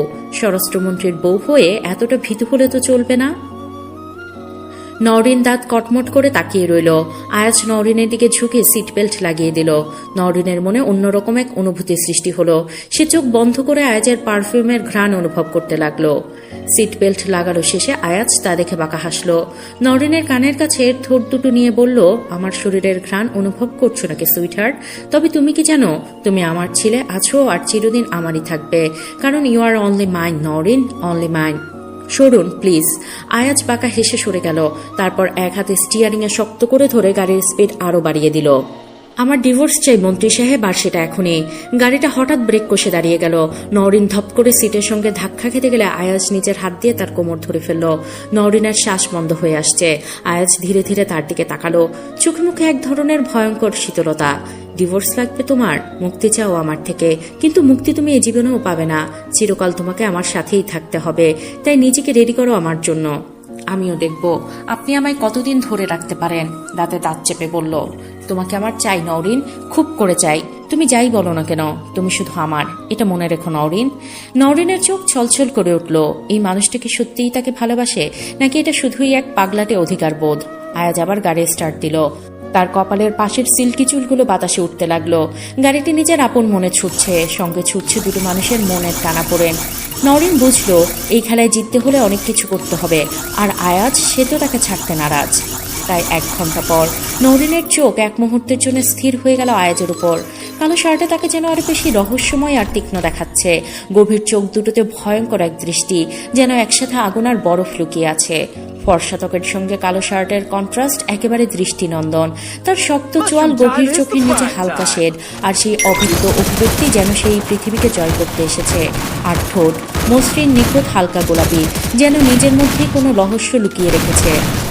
নওরিন একভাবে তাকিয়ে বলল, আমাকে এই শয়তানটার রূপে মুগ্ধ হলে চলবে না। যে করেই হোক সিলেটে পালিয়ে যেতে হবে। এই স্বামী নামক মানুষটাকে কখনো ক্ষমা করতে পারবো না। নওরিন রেগে চিৎকার করে বলল, আমি আপনাকে কখনো ক্ষমা করব না আয়াজ। কিন্তু আয়াজ সে নিঃশব্দে বসেছিল, ঠোঁটের কোণে এক রহস্যময় হাসি, চোখ দুটো অন্ধকারে ডুবে থাকা দুই অব্যক্ত সমুদ্র, যেখানে অনুভূতির ঢেউ ওঠে না। আয়াজ গাড়ি থামিয়ে এগিয়ে এসে চোখ বরাবর তাকালো। তুমি আমায় ক্ষমা করো বা না করো নওরিন, তাতে কিছু যায় আসে না। তুমি আমার ছিলে, আছো আর চিরকাল থাকবে। এবার কাজের কথায় আসি। কেন আমি এতদিন দূরে ছিলাম? যখন বিয়ের আসরে তোমায় দেখলাম তখন আমার খুব রাগ লাগছিল। আমি তোমার বড় বোনকে কখনো বিয়ে করতে চাইনি। ইনফ্যাক্ট আমার পরিবারের কেউ রাজি ছিল না। আমার বাবা প্রথম দিকে অনেকবার বিয়ে ভাঙতে চেয়েছিল, কিন্তু আমার দাদির জন্য পারেনি, কারণ তোমার বোনকে আমার দাদির খুব পছন্দ ছিল, বিশেষ করে তোমার বোনের বর্দাশীলতা দেখে। অনেকটা জোর করেই আমাকে বিয়ের আসরে নিয়ে যাওয়া হয়েছিল। এমনিতেই বিয়ে করার ইচ্ছা ছিল না, তার উপর তোমাকে দেখে মাথা ঠেকছিল না, তাই ওইভাবে রাগারাগি করে বিয়ের আসর থেকে চলে গিয়েছিলাম। এমনভাবে দিন কাটতে লাগলো। তারপর আমি নিজের ভুল বুঝতে পারি। তখন আমাদের বিয়ের বয়স ছিল 3 মাস, কিন্তু বরিশালে গিয়ে তোমায় পেলাম না। সারা এলাকা খুঁজলাম, তারা কেউ বলতে পারেনি তুমি কোথায় গেছো। এখন বলো, নিজেদের বাড়ি ছেড়ে পালিয়ে গিয়েছিলে কেন? স্যার, যদি আয়াজ স্যার জানতে পারেন তার স্ত্রীকে আপনি নিজেই সরিয়েছেন তার জীবন থেকে, তাহলে ব্যাপারটা কতটা ভয়ঙ্কর হতে পারে আপনি কি বুঝতে পারছেন? আপনি তো জানেন আয়াজ স্যার কতটা রাগী আর জেদি। সবকিছু তার সামনে যদি প্রকাশ হয় তাহলে তিনি সবকিছু ধ্বংস করে দিবেন। আমার এসব ভাবতেই ভয় লাগছে স্যার। এক মুহূর্তের জন্য ঘরটা নিস্তব্ধ হয়ে গেল। মাহতাব চৌধুরী ধীরে ধীরে চেয়ার থেকে উঠে দাঁড়ালেন। তিনি সহকারীর দিকে তাকিয়ে থাকলেন কয়েক সেকেন্ড। তারপর সিগারেটের শেষ অংশটা অ্যাস্ট্রেতে চেপে নেভালেন। তারপর এক নিঃশ্বাসে বলে উঠলেন, জানবে না কোনোভাবেই। আমি আমার ছেলেকে এসব কিছু জানতে দেব না। দরকার হলে ওর স্ত্রীকে খুন করে ফেলবো, তবুও আমার ছেলেকে আমার হাতের মুঠোয় চাই। তবুও স্যার, আপনি তো আয়াজ স্যারকে চিনেন খুব ভালো করে। গত 4 বছরে বরিশালে গিয়ে প্রায় খুঁজতে থাকে ম্যামকে। তা তো আমি জানি। তুমি মেয়েটার খোঁজ নাও, যদি খুঁজে পাও তাহলে খুন করে ফেলো, যাতে আয়াজের মন থেকে নওরিন নামটা মুছে যায়। সহকারী একটু পেছন সরে দাঁড়ালো, তার কপাল ঘামে ভিজে গেল। মাহতাব চৌধুরী এবার ধীরে ধীরে ঘুরে তার দিকে তাকালেন এক ঠান্ডা দৃষ্টিতে। এই বিষয়ে আর কোনো কথা বলবে না, কারণ দেয়ালেরও গান আছে। তার কণ্ঠে এমন এক চরম দৃঢ়তা ছিল যেন সত্যিটা দুনিয়ার আলো দেখার আগে মাটির নিচে জমা পড়ে যাবে। নওরিন হাতে তালি দিয়ে বলল, কি সুন্দর রূপকথার গল্প বললেন, সত্যিই নাইস। আমি আপনাকে ঘৃণা করি আয়াজ, আর আপনার এইসব কথাও আমি বিশ্বাস করি না। আমার ডিভোর্স চাই আয়াজ। আয়াজ রেগে নিজের চুল পেছনে চেপে ধরল। নওরিন এবার ভয় পেয়ে গেল, গাড়ির কাছের কাছে জড়সড় হয়ে গিয়ে বসলো। হঠাৎ আয়াজ নওরিনের মুখ চেপে ধরে বলল, কতবার বলেছি তোকে আমি ডিভোর্স দেব না, তাহলে বারবার একই কথা কেন বলিস বল? আমার লাগছে ছাড়ুন, লাগার জন্যই ধরেছে, লাগুক, বেশি করে লাগুক। নওরিন হেঁচকি তুলে কেঁদে দিল। আয়াজ গাল ছেড়ে দিল। গাড়ির সিটের সাথে চোখ বন্ধ করে হেলান দিয়ে নিজের রাগ কন্ট্রোল করার চেষ্টা করছে। আয়াজ আর কিছু না বলে প্রচন্ড রাগের সাথে গাড়ি চালাতে শুরু করলো, যেন তার মনের অশান্তি পথের প্রতিটি বাঁকে ছড়িয়ে পড়ছে। তার চোখে ছিল এক ধরনের তীব্রতা, যেন সারা পৃথিবী তার বিরুদ্ধে দাঁড়িয়ে আছে, আর সে সবকিছু ধ্বংস করতে প্রস্তুত। নওরিন এক ঝলক তাকালো আয়াজের দিকে। তার চোখের কোণে জল চিকচিক করছিল, কিন্তু সে শক্তভাবে নিজেকে সামলে নিল। গাড়ি এসে থামলো হোস্টেলের সামনে। নওরিন দরজা খুলতে যাবে, কিন্তু আয়াজ হাত বাড়িয়ে দরজা লক করে দিল। নওরিন রাগে গর্জে উঠল, এই কি করছেন? আয়াজ ধীরে ধীরে তার দিকে ফিরল। তার চোখে এক অদ্ভুত অন্ধকার খেলা করছিল, গম্ভীর, ভয়ঙ্কর। একটা প্রশ্নের উত্তর দিয়ে যাও নওরিন। নওরিন গভীর শ্বাস নিল। কিসের উত্তর? আমাকে কি সত্যিই অনেক বেশি ঘৃণা করো? আয়াজের কণ্ঠে যেন হতাশা মিশে আছে। নওরিন থতমত খেয়ে গেল। কি উত্তর দিবে সে? এই পুরুষটাকে সে প্রচন্ড ভালোবাসে। কখনো এই পুরুষটার প্রতি ঘৃণা জন্মায়নি ভালোবাসা ছাড়া। আমি সব কথার উত্তর দিতে বাধ্য নই। আয়াজের চোয়াল শক্ত হয়ে গেল। সে এক ঝটকায় নওরিনের হাত ধরে নিজের দিকে টেনে আনলো। আয়াজ বাঁকা হেসে বলল, এতবার নিষেধ করার পরও তেরামি করে কথা বলছো নওরিন, তাহলে তো তোমাকে একটা শাস্তি দিতেই হয়, কি বলো বউ? বলেই নওরিনের গাল দুটো দুহাত দিয়ে ধরে কপালে কিস করলো। আয়াজ নিজের ঠোঁট দুটো নওরিনের কপালে ধরে রাখলো। নওরিন কেঁপে উঠল। আয়াজের কাছ থেকে নিজেকে ছাড়ানোর চেষ্টা করলো। আয়াজ এত বিরক্ত হয়ে তাকালো। তারপর আয়াজ ঠোঁট সরিয়ে নওরিনের কানের কাছে মুখ নিয়ে ফিসফিস করে বলল, এত অস্থির কেন হচ্ছ জান? তোমাকে এত অস্থির হতে দেখলে আমার মনটা বড্ড বেসামাল হয়ে যায় বউ। আপনি প্লিজ দূরে সরুন। দূরে সরে যাবার জন্য তো তোমায় বিয়ে করিনি। প্লিজ আমাকে বোঝার চেষ্টা করুন। আমার আপনাকে মানতে কিছুদিন সময় লাগবে। 4 বছর কি কম সময় ছিল? আপনার সঙ্গে আর এক মুহূর্তেও থাকতে চাই না। আয়াজ এবার এক ঝটকায় ওর হাত ছেড়ে দিল। তার চোখ দুটো ধুমায়িত আগুনের মতো জ্বলছে। সে গাড়ির দরজা খুলে দিয়ে বলল, ঠিক আছে, নেমে যাও। নওরিন আয়াজের চোখের দিকে তাকালো। দেখতে পেল আয়াজ সিটের সাথে হেলান দিয়ে চোখ বন্ধ করে আছে। বোঝাই যাচ্ছে আয়াজ অতিরিক্ত রাগার কারণে এমন করছে। নওরিন কিছু একটা বলতে গিয়েও থেমে গেল। তার বুকের ভেতরটা হাহাকার করে উঠল। সে আর এক মুহূর্ত দেরি না করে পেছন ফিরে হোস্টেলের দিকে হাঁটা দিল। আয়াজ চোখ খুলে দেখলো তার হৃদয়ের এক টুকরো দূরে চলে যাচ্ছে। দাঁতে দাঁত চেপে সে নিজের রাগ সামলানোর চেষ্টা করলো, কিন্তু তার বুকের ভেতর প্রচন্ড ঝড় বয়ে যাচ্ছে। হঠাৎ নওরিন দরজার সামনে গিয়ে একটু থামলো। মনে হলো সে একবার পেছন ফিরে তাকাবে, কিন্তু না, সে আর ফিরে তাকালো না। আয়াজের মুখ শক্ত হয়ে গেল। গাড়ির স্টিয়ারিং শক্ত করে ধরে সে এক ধাক্কায় গাড়ি স্টার্ট দিল। গাড়ির গতির সঙ্গে যেন তার রাগও বাড়তে লাগলো। তুমি দেখে নেই যাও না কেন নওরিন, তুমি শুধু আমারই থাকবে। আয়াজ দাঁতে দাঁত চেপে বলে উঠল, চোখে ভয়ঙ্কর দৃঢ়তা। ঝড়ের বেগে গাড়ি অন্ধকারের দিকে ছুটে গেল। নওরিন পেছন ফিরে চোখে পানি নিয়ে তাকিয়ে দেখল আয়াজ অন্ধকারের মধ্যে হারিয়ে যাচ্ছে, ঠিক যেমন করে একদিন তার ভালোবাসা হারিয়ে গিয়েছিল। নওরিন দরজা বন্ধ করেই বিছানায় মুখ গুজে কান্না শুরু করলো। মনে হচ্ছিল বুকের ভেতর জমে থাকা সব কষ্ট চোখের পানিতে বেরিয়ে আসছে। কেন কেন এত কষ্ট দিচ্ছে আয়াজ? কেন সে ফিরে এলো আবার তার জীবন এলোমেলো করতে? ঠিক তখনই দরজায় টোকা পড়ল। নওরিন, দরজা খোলো, আমি সীমা। নওরিন তাড়াতাড়ি চোখের পানি মুছল, মুখে পানির ছিটা দিল। তারপর দরজা খুলতে সীমা তার দিকে তাকিয়ে ভ্রু কুঁচকে বলল, তোর চোখ এত লাল কেন? কাঁদছিলি? নওরিন তাড়াতাড়ি মুখ ঘুরিয়ে নিল। না তো। সীমা সন্দেহ নিয়ে ওর দিকে তাকালো। মিথ্যা বলছিস, মুখ দেখে বোঝা যাচ্ছে তুই কিছু লুকাচ্ছিস। কি হয়েছে বল। নওরিন শুকনো হাসি হাসলো। কিছু না রে, তুই শুধু বেশি ভাবছিস। আমি বেশি ভাবছি নাকি তুই কিছু গোপন করছিস? নওরিন চুপ করে রইল। আয়াজের সাথে আজকের মুহূর্তগুলো মনে পড়ল, ওর ভয়ঙ্কর চোখ, সেই রাগী কণ্ঠ। না, সে এইসব কিছু কারোর সঙ্গে শেয়ার করতে পারবে না। সে কঠিন গলায় বলল, সীমা প্লিজ, আমি বলেছি না কিছু হয়নি। সীমা দীর্ঘশ্বাস ফেলল, বুঝতে পারলো নওরিন এখন কিছুই বলবে না। ঠিক আছে, কিন্তু মনে রাখিস আমি তোর পাশে আছি বলে সে ওর কাঁধে হাত রাখলো। নওরিন জোর করে হাসলো, কিন্তু ভেতরে ভেতরে সে জানতো এই যুদ্ধ তাকে একাই লড়তে হবে। রুমে বসে নওরিন ও সীমা গল্প করলো। সীমা তো আয়াজের ব্যাপারে বেশি গল্প করছে। সীমা একগাল হাসি নিয়ে বলল, জানিস স্বরাষ্ট্রমন্ত্রী আয়াজ দেখতে কি যে জোস, পুরাই চকলেট বয়, মনে চায় খেয়ে ফেলি। নওরিন এক ঝটকায় সীমার দিকে তাকালো, রাগে তার শরীর কাঁপতে লাগলো। তার সামনেই কিনা একটা পরনারী বলছে তার স্বামীকে খেয়ে ফেলবে। রাগে তার শরীর থেকে ঘাম ছুটে গেল, কিন্তু মুখে সে কোনো ভাবান্তর আনল না। ঠান্ডা গলায় বলল, মন্ত্রী সাহেব তোর জন্য পরপুরুষ, তাই তাকে নিয়ে ভাবাও গুনাহের কাজ। নিজের নজর হেফাজত কর নিজের স্বামীর জন্য। সীমা ভ্রু চেয়ে বলল, ওমা তুই এমন ভাব করছিস কেন? বল না, আয়াজকে দেখে তোরও একটু হলেও ভালো লাগেনি? নওরিন গম্ভীর মুখে বলল, আমার কোনো আগ্রহ নেই ওই লোকের ব্যাপারে। সে মন্ত্রী হোক বা চকলেট বয়, তাতে আমার কিছু যায় আসে না। কিন্তু তার নিজের কথায় যেন সে নিজেকেই বোঝানোর চেষ্টা করছিল। আয়াজের ওই রাগী চোখ, গম্ভীর কণ্ঠ, শক্ত হাতে মুখ চেপে ধরা, সব মনে পড়ে যাচ্ছিল। সীমা হেসে বলল, ঠিক আছে রে জান্টু, আমি আর কিছু বলবো না। তবে মন্ত্রী সাহেবকে নিয়ে কথা উঠলেই তোর মেজাজ কেন গরম হয়ে যায় সেটা কিন্তু আমি ঠিকই ধরে ফেলেছি। নওরিন আর কিছু বলল না, শুধু পানির গ্লাস হাতে নিয়ে ঠোঁটের কাছে নিল, কিন্তু হাত কাঁপছিল। আর তার নিজের মনে হচ্ছিল সত্যি কি আয়াজ তাকে এতটা প্রভাবিত করছে। সীমা কিছুক্ষণ আড্ডা দিয়ে চলে গেল। নওরিন একা হয়ে গেলেই যেন চারপাশে নীরবতা তাকে গ্রাস করতে চাইল। মাথার ভেতর ঘুরপাক খাচ্ছিল আয়াজের কথাগুলো, তার রাগ, তার স্পর্শ।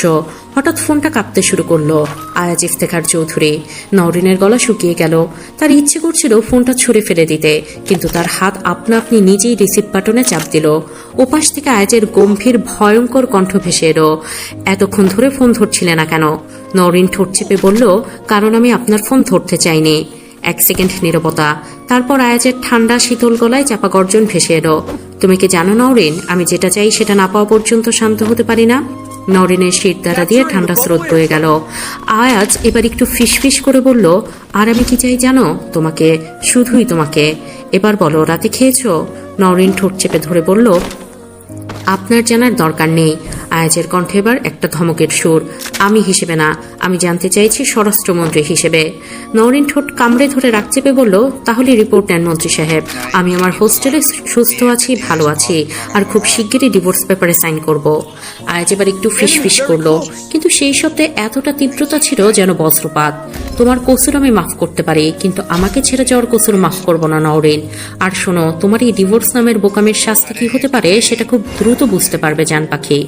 নওরিন শক্ত গলায় বলল, আপনি কি আমাকে ভয় দেখাচ্ছেন মন্ত্রী সাহেব? তাহলে শুনে রাখুন, আমি আপনাকে ভয় পাই না। আয়াজ হেসে উঠল, সেই হাসিতে যেন অন্ধকার নেমে এলো। ভয়?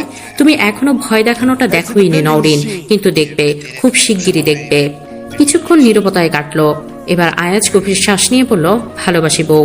নওরিন তাচ্ছিলের হাসি দিয়ে বলল, ঘৃণা করি আপনাকে মন্ত্রী মহাশয়। আয়াজের চোখ মুহূর্তেই কঠিন হয়ে গেল, কণ্ঠে ভয়ঙ্কর শীতলতা নিয়ে বলল, ভালোবাসার উত্তর এটা? নওরিন নির্ভীক গলায় বলল, হ্যাঁ, কারণ আপনার ভালোবাসা আমার জন্য অভিশাপ। আয়াজ এবার ফোনটা এত জোরে চেপে ধরল যেন ভেঙে ফেলবে। গভীর গলায় বলল, তাহলে এই অভিশাপ নিয়ে সারা জীবন থাকতে হবে নওরিন, কারণ আমি তোমাকে কখনো মুক্তি দেব না। নওরিন একটু বিরক্ত হয়ে বলল, আমার ঘুম পেয়েছে, ঘুমাতে যাচ্ছি। আয়াজ তার ঠোঁটে বাঁকা হাসি নিয়ে বলল, ওকে ঘুমাও, কিন্তু কিছুদিন পর তো আর এইভাবে শান্তিতে ঘুমাতে পারবে না। নওরিন কৌতূহলী হয়ে বলল, মানে? আয়াজ ঠোঁট কামড়ে হাসতে হাসতে বলল, মানে হলো আমি তোমাকে সারাক্ষণ চোখের সামনে রাখবো, এবং আমি তোমাকে সারা রাত ঘুমাতে দেব না। যখন তোমাদের আমাদের বাড়িতে আনবো, জানো সারা রাত তোমার সাথে কি করব? আর কিছু বলার আগেই নওরিন তার রাগ ও লজ্জা চাপতে গিয়ে বলল, অসভ্য। নওরিন রাগ আর লজ্জায় লাল হয়ে বলল, অসভ্য। আয়াজ হো হো করে হাসলো, যেন বিষয়টাকে আরো উপভোগ করছে। কতটা অসভ্য সেটা আমাদের বাড়িতে আসলেই বুঝতে পারবে পিচ্চি। নওরিন এতটুকু শোনার পর কল কেটে দিল, চোখে তীব্র রাগ আর অস্বস্তি নিয়ে। আয়াজ মেসেজ করলো, শান্তির ঘুম ঘুমিয়ে নাও, খুব শীঘ্রই আমার প্রেমের সাগরে তোমার ভাসিয়ে নিয়ে যাব, তবে ভাবার বিষয় তুমি সহ্য করতে পারবে কিনা। নওরিন ফোনের স্ক্রিনের দিকে তাকিয়ে রইল। চোখ বড় বড় হয়ে গেল আয়াজের মেসেজ দেখে। মুখটা লাল হয়ে উঠল রাগে না লজ্জায়, সে নিজেও বুঝতে পারল না। এমন মেসেজ নওরিন কখনোই আশা করেনি। আয়াজের এমন ভাষা তার গর্বিত গম্ভীর চরিত্রের সঙ্গে একদম মিলছে না। নিজেকে সামনে নিয়ে জোরে জোরে বলল, ধৃষ্টতা দেখো, উনি কি ভাবেন নিজেকে। তারপর কিছুক্ষণ ফোনের স্ক্রিনের দিকে তাকিয়ে থেকে কপাল কুঁচকাল। মেসেজের রিপ্লাই দেবে কি দেবে না সেটা নিয়েও দ্বিধায় পড়ে গেল। শেষে ঠোঁট চেপে ধরল, মেসেজ টাইপ করলো, স্বপ্ন দেখা বন্ধ করুন মন্ত্রী সাহেব। কিন্তু সেন্ড করার আগেই মনে হলো না, এভাবে উত্তর দিলে ও আরো খুশি হবে। ব্যাক স্পেস চেপে মেসেজ মুছে দিল। অপরদিকে আয়াজ ফোন হাতে নিয়ে হাসছিল। তার ঠিকই জানা ছিল নওরিন মেসেজ দেখে চুপচাপ রেগে কাঁপছে। নিজের ফোনটা টেবিলে রেখে আয়াজ বিড়বিড় করে বলল, অপেক্ষা করো বউ, এই ভালোবাসার ঝড় থেকে কিন্তু পালাতে পারবে না। আয়াজ ধীর পায়ে এগিয়ে গিয়ে দেয়ালের সামনে দাঁড়ালো। বিশাল ফ্রেমে বাঁধানো একটা ছবি, নওরিনের 15 বছর বয়সের ছবি। মেয়েটার মুখে তখনও শিশুসুলভ সারল্য, চোখে গভীরতা, ঠোঁটে এক ধরনের চাপা লাজুক হাসি, যেন পৃথিবীর কোনো কিছুর খবর নেই, কোনো দুঃখ তাকে ছুঁতে পারেনি। এই ছবিটা আয়াজকে নওরিনকে বড় বোন দিয়ে বলেছিল, আপনার একমাত্র শালিকা। আয়াজ ছবিটার দিকে এক দৃষ্টিতে তাকিয়ে রইল, আঙুল দিয়ে আলতো করে ছুঁয়ে বলল, তুমি জানো নওরিন, আমি তোমায় প্রথমবার এভাবেই দেখেছিলাম। তখন বুঝিনি একদিন এই মেয়েটাই আমার জীবন হয়ে যাবে। সে গভীর শ্বাস নিল, চোখে এক ধরনের আবেগ খেলা করছিল। কত বদলে গেছো তুমি। আগে এত চুপচাপ থাকতে, এখন তর্ক করতে একটুও ছাড় দাও না। আগে আমাকে দেখলেই ভয় মুখ ফিরিয়ে নিতে, দৌড়ে ছুটে পালাতে, আর এখন তো আমার নাম শুনলেই রাগে ফেটে পড়ো। কথা বললেই ঘৃণা ঝরে পড়ে তোমার কণ্ঠে। কিন্তু তাতে কিছু যায় আসে না নওরিন, কারণ তুমি আমার ছিঁড়ে আছো আর থাকবে। নওরিন জানালার পাশে দাঁড়িয়ে বাইরে তাকিয়েছিল। গভীর রাত, চারপাশে নিস্তব্ধ, শুধু হালকা বাতাস জানালার পর্দা নাড়িয়ে দিচ্ছে। মাথার ভিতর একগাদা ভাবনা ঘুরপাক খাচ্ছিল। আয়াজের কথা, তার রাগ, তার দম্ভ, তার অধিকার বোধ, আর সেই পুরনো অতীত যা সে ভুলে যেতে চেয়েছিল। ঠিক তখনই ফোনটা বেজে উঠল। স্ক্রিনে বাবার নাম ভেসে উঠতে নওরিনের বুকটা কেমন যেন ধক করে উঠল। এত রাতে বাবা কল করছে কেন? কোনো সমস্যা হলো না তো? সে দ্রুত কল রিসিভ করলো। আসসালামু আলাইকুম আব্বু। ওপাশ থেকে বাবার ভারী কণ্ঠ শোনা গেল। ওয়ালাইকুম আসসালাম। কোথায় তুই? নওরিন গলার স্বর স্বাভাবিক রাখার চেষ্টা করলো। হোস্টেলেই তো আছি। এত রাতে কল করলেন, কিছু হয়েছে? বাবার কণ্ঠে বিরক্তি। হতে আর কি বাকি, আয়াজের সঙ্গে দেখা করেছিস? নওরিন চমকে গেল। বাবা জানলো কিভাবে? কার কথা বলছেন? সে ভান করলো যেন কিছু জানে না। বাবা একদম কড়া গলায় বললেন, নাটক করিস না। আয়াজ আজ তোর হোস্টেলের সামনে এসে দাঁড়িয়েছিল, লোকজন দেখে ফেলেছে। আমি কি এসব সহ্য করব? নওরিন হতভম্ব হয়ে গেল। আয়া যেখানে এসেছিল সে তো কিছু জানে না। আমি জানতাম না আব্বু, সত্যি বলছি আমি জানতাম না। বাবা দীর্ঘশ্বাস ফেললেন। শোন নওরিন, আমি তোকে আগেই বলেছিলাম আয়াজের মতো মানুষের সঙ্গে তোর সম্পর্ক রাখা উচিত না। ওর মতো ক্ষমতাবান লোকেরা নিজেদের মতো করে সব ঠিক করে নেয়। আমাদের মতো সাধারণ মানুষের কোনো মূল্য নেই ওদের কাছে। নওরিন চুপ করে রইল। আয়াজ সত্যিই এমন নাকি সে যা বলে তা সত্যি? বাবা আবার বললেন, তুই যদি আয়াজের জীবন থেকে নিজেকে সরিয়ে নিতে পারিস তাহলে আমাদের জন্য ভালো হবে, নাহলে শেষ পর্যন্ত কষ্ট পেতে হবে তোকে মা। নওরিনের হাত কাঁপছিল। সে কি সত্যিই নিজেকে সরিয়ে নিতে পারবে? আয়াজ কি তেমন সহজে তাকে যেতে দেবে? কল কেটে গেল। নওরিন ফোনটা শক্ত করে ধরে জানালার বাইরে তাকিয়ে থাকলো। কোথাও যেন অজানা এক ঝড় অপেক্ষা করছে।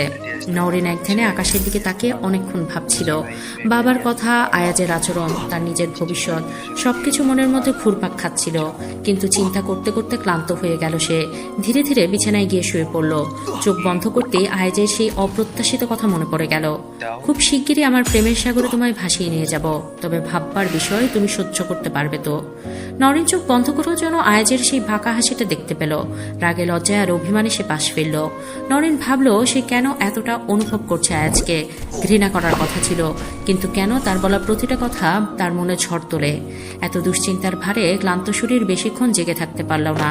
ধীরে ধীরে তার নিঃশ্বাস গভীর হয়ে এলো, সে ঘুমিয়ে পড়ল। অন্যদিকে আয়াজ নিজের ঘরে বসে নওরিনের ছবি হাতে নিয়ে বসেছিল। এক দৃষ্টিতে তাকিয়েছিল সেই ছবির দিকে, যেখানে নওরিনের বয়স মাত্র 15।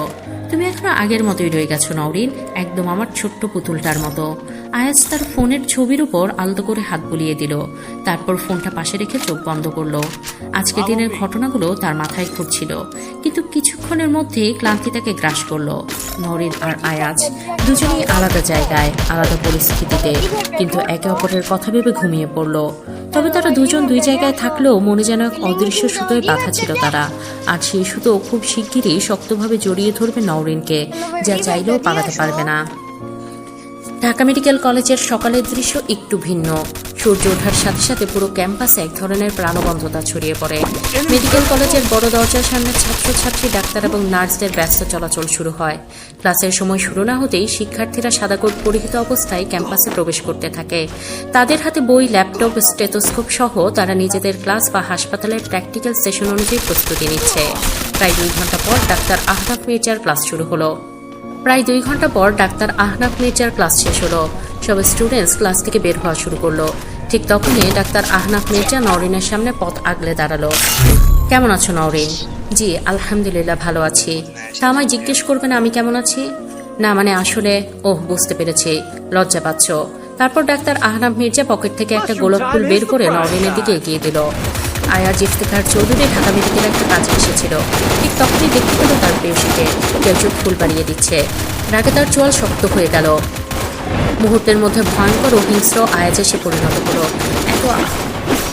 এত সাহস এই আহনাফ মির্জা তার হৃদয় হরণীকে ফুল দিচ্ছে। হঠাৎ পাকা হাসলো আর গার্ডদের কিছু একটা ইশারা করলো। গার্ডের ইশারা বুঝতে পারলো। তারা দ্রুত কাঙ্ক্ষিত জিনিস আনতে ছুটে গেল। এই ফুলটা তোমার জন্য, আমায় বিয়ে করবে নওরিন? নওরিন কিছু বলতে যাবে, তার আগে একটা ধারালো তীর ধনুক আহনাফের হাতে গেঁথে গেল আর তার হাত থেকে গোলাপ ফুলটা পড়ে গেল। তীর ধনুকটা এতটা ধারালো ছিল যে আহনাফ হাত থেকে অঝোর ধারায় রক্ত পড়া শুরু করলো। তার সাদা পোশাক রক্তের কিছু ছিটা এসে লাগলো। এত রক্ত পড়তে দেখে নওরিনের মাথাটা ঘুরে গেল। সে প্রচন্ড ভয়ে কাঁপতে লাগলো। আশেপাশে সবাই অবাক নয়নে তাকিয়ে আছে। আহনাফ ব্যথা সহ্য করতে না পেরে চিৎকার করলো। নওরিনের হঠাৎ চোখ যায় আয়াজের দিকে, যে বুকে হাত কুঁচে বাঁকা হেসে তাকিয়ে আছে। তার চোখ দুটো ভয়ঙ্কর দেখাচ্ছে। যে কেউ এই চোখের দিকে তাকালে ভয় পাবে। নার্সরা দ্রুত আহনাফের দিকে এগিয়ে আসা ধরলে গার্ডরা তাদের থামিয়ে দিল। নার্সরা ভয় পেয়ে পিছিয়ে গেল। আহনাফের শার্ট রক্তে ভিজে গেছে। হাত দিয়ে চেপে ধরেছে গভীর ক্ষতস্থানে, মুখে যন্ত্রণার ছাপ স্পষ্ট। তার চোখ কুচকে গেছে ব্যথায়। সে দৃষ্টি তুলতেই দেখতে পেল সামনে দাঁড়িয়ে আছে আয়াজ। আয়াজ ধীর পায়ে এগিয়ে এলো। তার চোখ জ্বলছে রাগে, প্রতিশোধে। গায়ের সাদা শার্টের উপর কালো ব্লেজারের বোতামগুলো ঢিলে হয়ে আছে। কপালে বিন্দু বিন্দু ঘাম। সে একটু ঝুঁকে আহনাফের দিকে তাকিয়ে বলল, হাত থেকে ছুরিটা ওঠান ডাক্তার আহনাফ, আপনার কষ্ট হচ্ছে দেখতে পাচ্ছি। আহনাফ কাপা কণ্ঠে বলল, কি বলছেন স্যার? আমি কিভাবে ছুরিটা উঠাবো? আমার হাতে অনেক ব্যথা করছে। আয়াজ এবার গভীর কণ্ঠে ফিসফিস করে বলল, যেন প্রতিটি শব্দ বিষ ছড়িয়ে দিল। কেন পারবেন না ছুরিটা ওঠাতে? কিন্তু একটা কাজ তো খুব ভালো পারেন, অন্যের বউয়ের দিকে হাত বাড়াতে। এবার বুঝতে পারছেন তো অন্যের বউয়ের দিকে হাত বাড়ানোর শাস্তি কতটা ভয়াবহ হতে পারে? আহনাফের চোখ বিস্ফোরণের মতো হয়ে গেল। শরীর আরো কেঁপে উঠল আতঙ্কে। আয়াজ ধীরে ধীরে ছুরিটা তুলে নিল। রক্ত ছুড়ে পড়ল মেঝেতে। তার চোখে ছিল ভয়ঙ্কর তীব্রতা। আয়াজ ঠোঁটের কোণে এক মৃদু হাসি ফুটিয়ে বলল, এটা তো কেবল শুরু ডাক্তার আহনাফ। আপনি আমার কলিজার দিকে হাত বাড়িয়েছেন। আপনার শাস্তি আরো ভয়াবহ হবে। জাস্ট ওয়েট করুন। এদিকে ঢাকা মেডিকেলের করিডোরে যেন এক মুহূর্তে ঝড় বয়ে গেল। চারপাশ নিস্তব্ধ, বাতাসে একটা অদৃশ্য ভয় ছড়িয়ে আছে। সবাই থমথমে মুখে দাঁড়িয়ে আছে। কেউ সাহস করে কথা বলার সুযোগ পাচ্ছে না।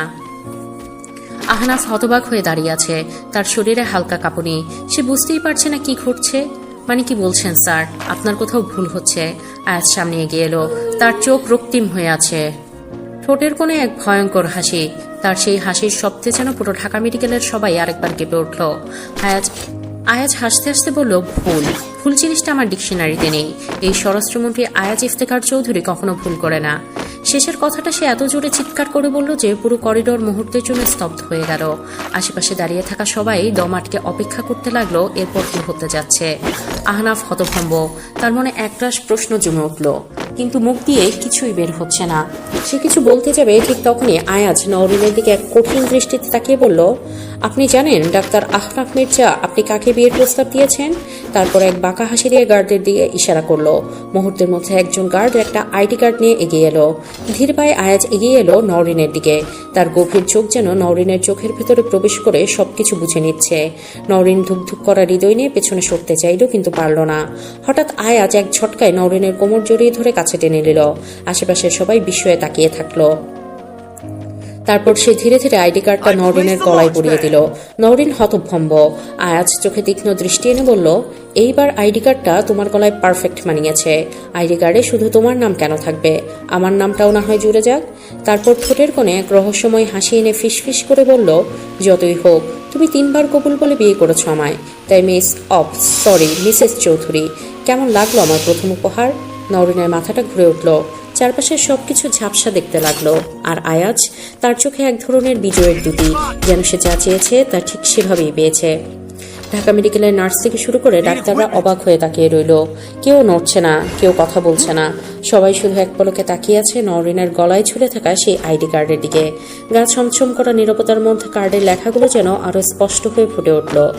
স্বরাষ্ট্রমন্ত্রী আয়াজ ইফতেখার চৌধুরীর বিবিজান। কেউ যেন বিশ্বাস করতে পারছে না। চারপাশে ডাক্তার নার্সদের মুখ ফ্যাকাশে হয়ে গেছে, চোখে মুখে বিস্ময়ের ছাপ। এই মেয়েটা তো সাধারণ এক মেডিকেল স্টুডেন্ট ছিল, তাহলে সে কিভাবে দেশের সবচেয়ে বড় ক্ষমতাধর ব্যক্তির স্ত্রী হলো? সীমা দাঁড়িয়ে আছে, স্থির দৃষ্টিতে তাকিয়ে নওরিনের দিকে।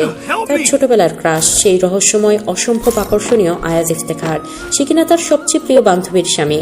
সীমার চোখে জল টলমল করে উঠল। এই ভালোবাসা, এই অধিকার, এই অসম্ভব শক্তিশালী দৃষ্টিভঙ্গি তো সে চিরকাল আয়াজের মধ্যে দেখতে চেয়েছিল। অথচ আয়াজ আজ অন্য কাউকে তার বিবিজান বলে পরিচয় করিয়ে দিচ্ছে। সীমার গাল বেয়ে দুফোঁটা অশ্রু গড়িয়ে পড়ল। আর নওরিন, সে হতভম্ব হয়ে দাঁড়িয়ে আছে, নিজের গলার সেই আইডি কার্ডের দিকে তাকিয়ে। আয়াজের শক্ত হাতের বাঁধন এখনো তার কোমরের চারপাশে শক্ত রয়েছে। আয়াজ এবার গম্ভীর কণ্ঠে ফিসফিস করে বলল, এইবার তো সবাই বুঝলো তুমি আমার কে। তার কণ্ঠে এক ধরনের ভরসা, এক ধরনের শক্তি, আবার একই সাথে এক ভয়ঙ্কর দাবি লুকিয়ে আছে, যেন সে নওরিনকে চিরদিনের জন্য নিজের করে নিয়েছে, আর কেউ তার কাছ থেকে নওরিনকে ছিনিয়ে নিতে পারবে না। নওরিনের পুরো শরীর রাগে কাঁপছে, কিন্তু আয়াজের ভয়ঙ্কর দৃষ্টির সামনে সে কিছু বলতে পারছে না। একদম কাছে আসবেন না, আপনি খুব খারাপ মন্ত্রী সাহেব। আয়াজ নওরিনের হাতটা শক্ত করে ধরল। হ্যাঁ, আমি খারাপ, আর জঘন্য খারাপ হতে চাই, সেটাও শুধু তোমার জন্য। শোনো মেয়ে, আমি তোমাকে আমার কাছে রাখবো, তোমার ইচ্ছার বিরুদ্ধে হলেও। আয়াজের কণ্ঠে ছিল এক ভয়ানক প্রতিজ্ঞা, এক অদম্য দখলদারিত্ব। নওরিন পেছাতে চেয়েছিল, কিন্তু আয়াজ তাকে এক ঝটকায় কাছে টেনে নিল। ছাড়ুন আমাকে প্লিজ, আমি আর নিতে পারছি না। নওরিন চিৎকার করতে চেয়েছিল, কিন্তু আয়াজের রাগী দৃষ্টি তাকে এক মুহূর্তে স্তব্ধ করে দিল। তার নিঃশ্বাস যেন গলায় আটকে গেল। আয়াজের চোখের গভীরে এক তীব্র আগুন জ্বলছে। নওরিন জোর করে নিজেকে শক্ত করে বলল, কারণ আমি আপনাকে ঘৃণা করি, আপনাকে আমি কখনো ভালোবাসিনি, কখনো চাইনি। এটা কি যথেষ্ট কারণ নয়? আমার ডিভোর্স চাই। নওরিনের কথা শেষ হওয়ার আগে আয়াজের ধৈর্যের বাঁধ ভেঙে গেল। হাত উঠিয়ে ঠাস করে একটা চড় মারল। নওরিন চরের ধাক্কা সামলাতে না পেরে সোফার একপাশে হেলে পড়ল। মুহূর্তের মধ্যেই তার গালটা লাল হয়ে গেল। নওরিন ফোপাতে ফোপাতে বলল, আপনি আমায় মারলেন মন্ত্রী সাহেব। আয়াজ রেগে সিংহের মতো গর্জন করে বলল, তোকে শুধু চড় মারা উচিত না, তোকে খুন করা উচিত, যাতে আর কখনো এমন তেরামি না করতে পারিস। খালি সারাদিন কথার মাঝে একটাই শব্দ, আমায় ডিভোর্স দিন। এই তোকে কতবার বলতে হবে যে আমি তোকে ডিভোর্স দেব না, তবুও সবসময় এমন তেরামি করিস কেন বলতো? উত্তর দে। নওরিন ভয় পেয়ে গেল, তার বিশ্বাসই হচ্ছে না আয়াজ এমন ব্যবহার করতে পারে। আয়াজ এবার জোরে ধমক দিয়ে বলল, কি ব্যাপার, উত্তর দিচ্ছিস না কেন? নওরিন এবার শব্দ করে কেঁদে দিল। আয়াজ খানিকটা বিরক্ত হলো। এমন ফ্যাস ফ্যাস কান্না আমার সামনে আর কখনো করবি না, এইসব ন্যাকামি আমার পছন্দ না। নওরিন মুখে হাত চেপে কাঁদতে লাগলো। আয়াজ কিছুটা শান্ত হলো প্রিয়সীর কান্না দেখে। সে চায় না তার প্রিয়সীকে কষ্ট দিতে, তবুও মাঝে মাঝে এমন কাজ করে এই মেয়েটা যা আয়াজকে হিংস্র করে তোলে। আয়াজ এগিয়ে এসে নওরিনের হাতটা নিজের বুকে চেপে ধরে বলল, এই বুকের প্রতিটা ধ্বনি শুধু তোমার নাম বলে সুইটহার্ট। আমি তোমাকে খুব বেশি ভালোবাসি, তবুও কেন বারবার ডিভোর্স নামক শব্দটা বলে কেন রাগিয়ে দাও বলো তো? নওরিন চোখের জল মুছে শক্ত হয়ে দাঁড়ালো। আপনার ভালোবাসা কি শুধু জোর করে নিজের কাছে বন্দি করে রাখা, আমাকে আঘাত করা?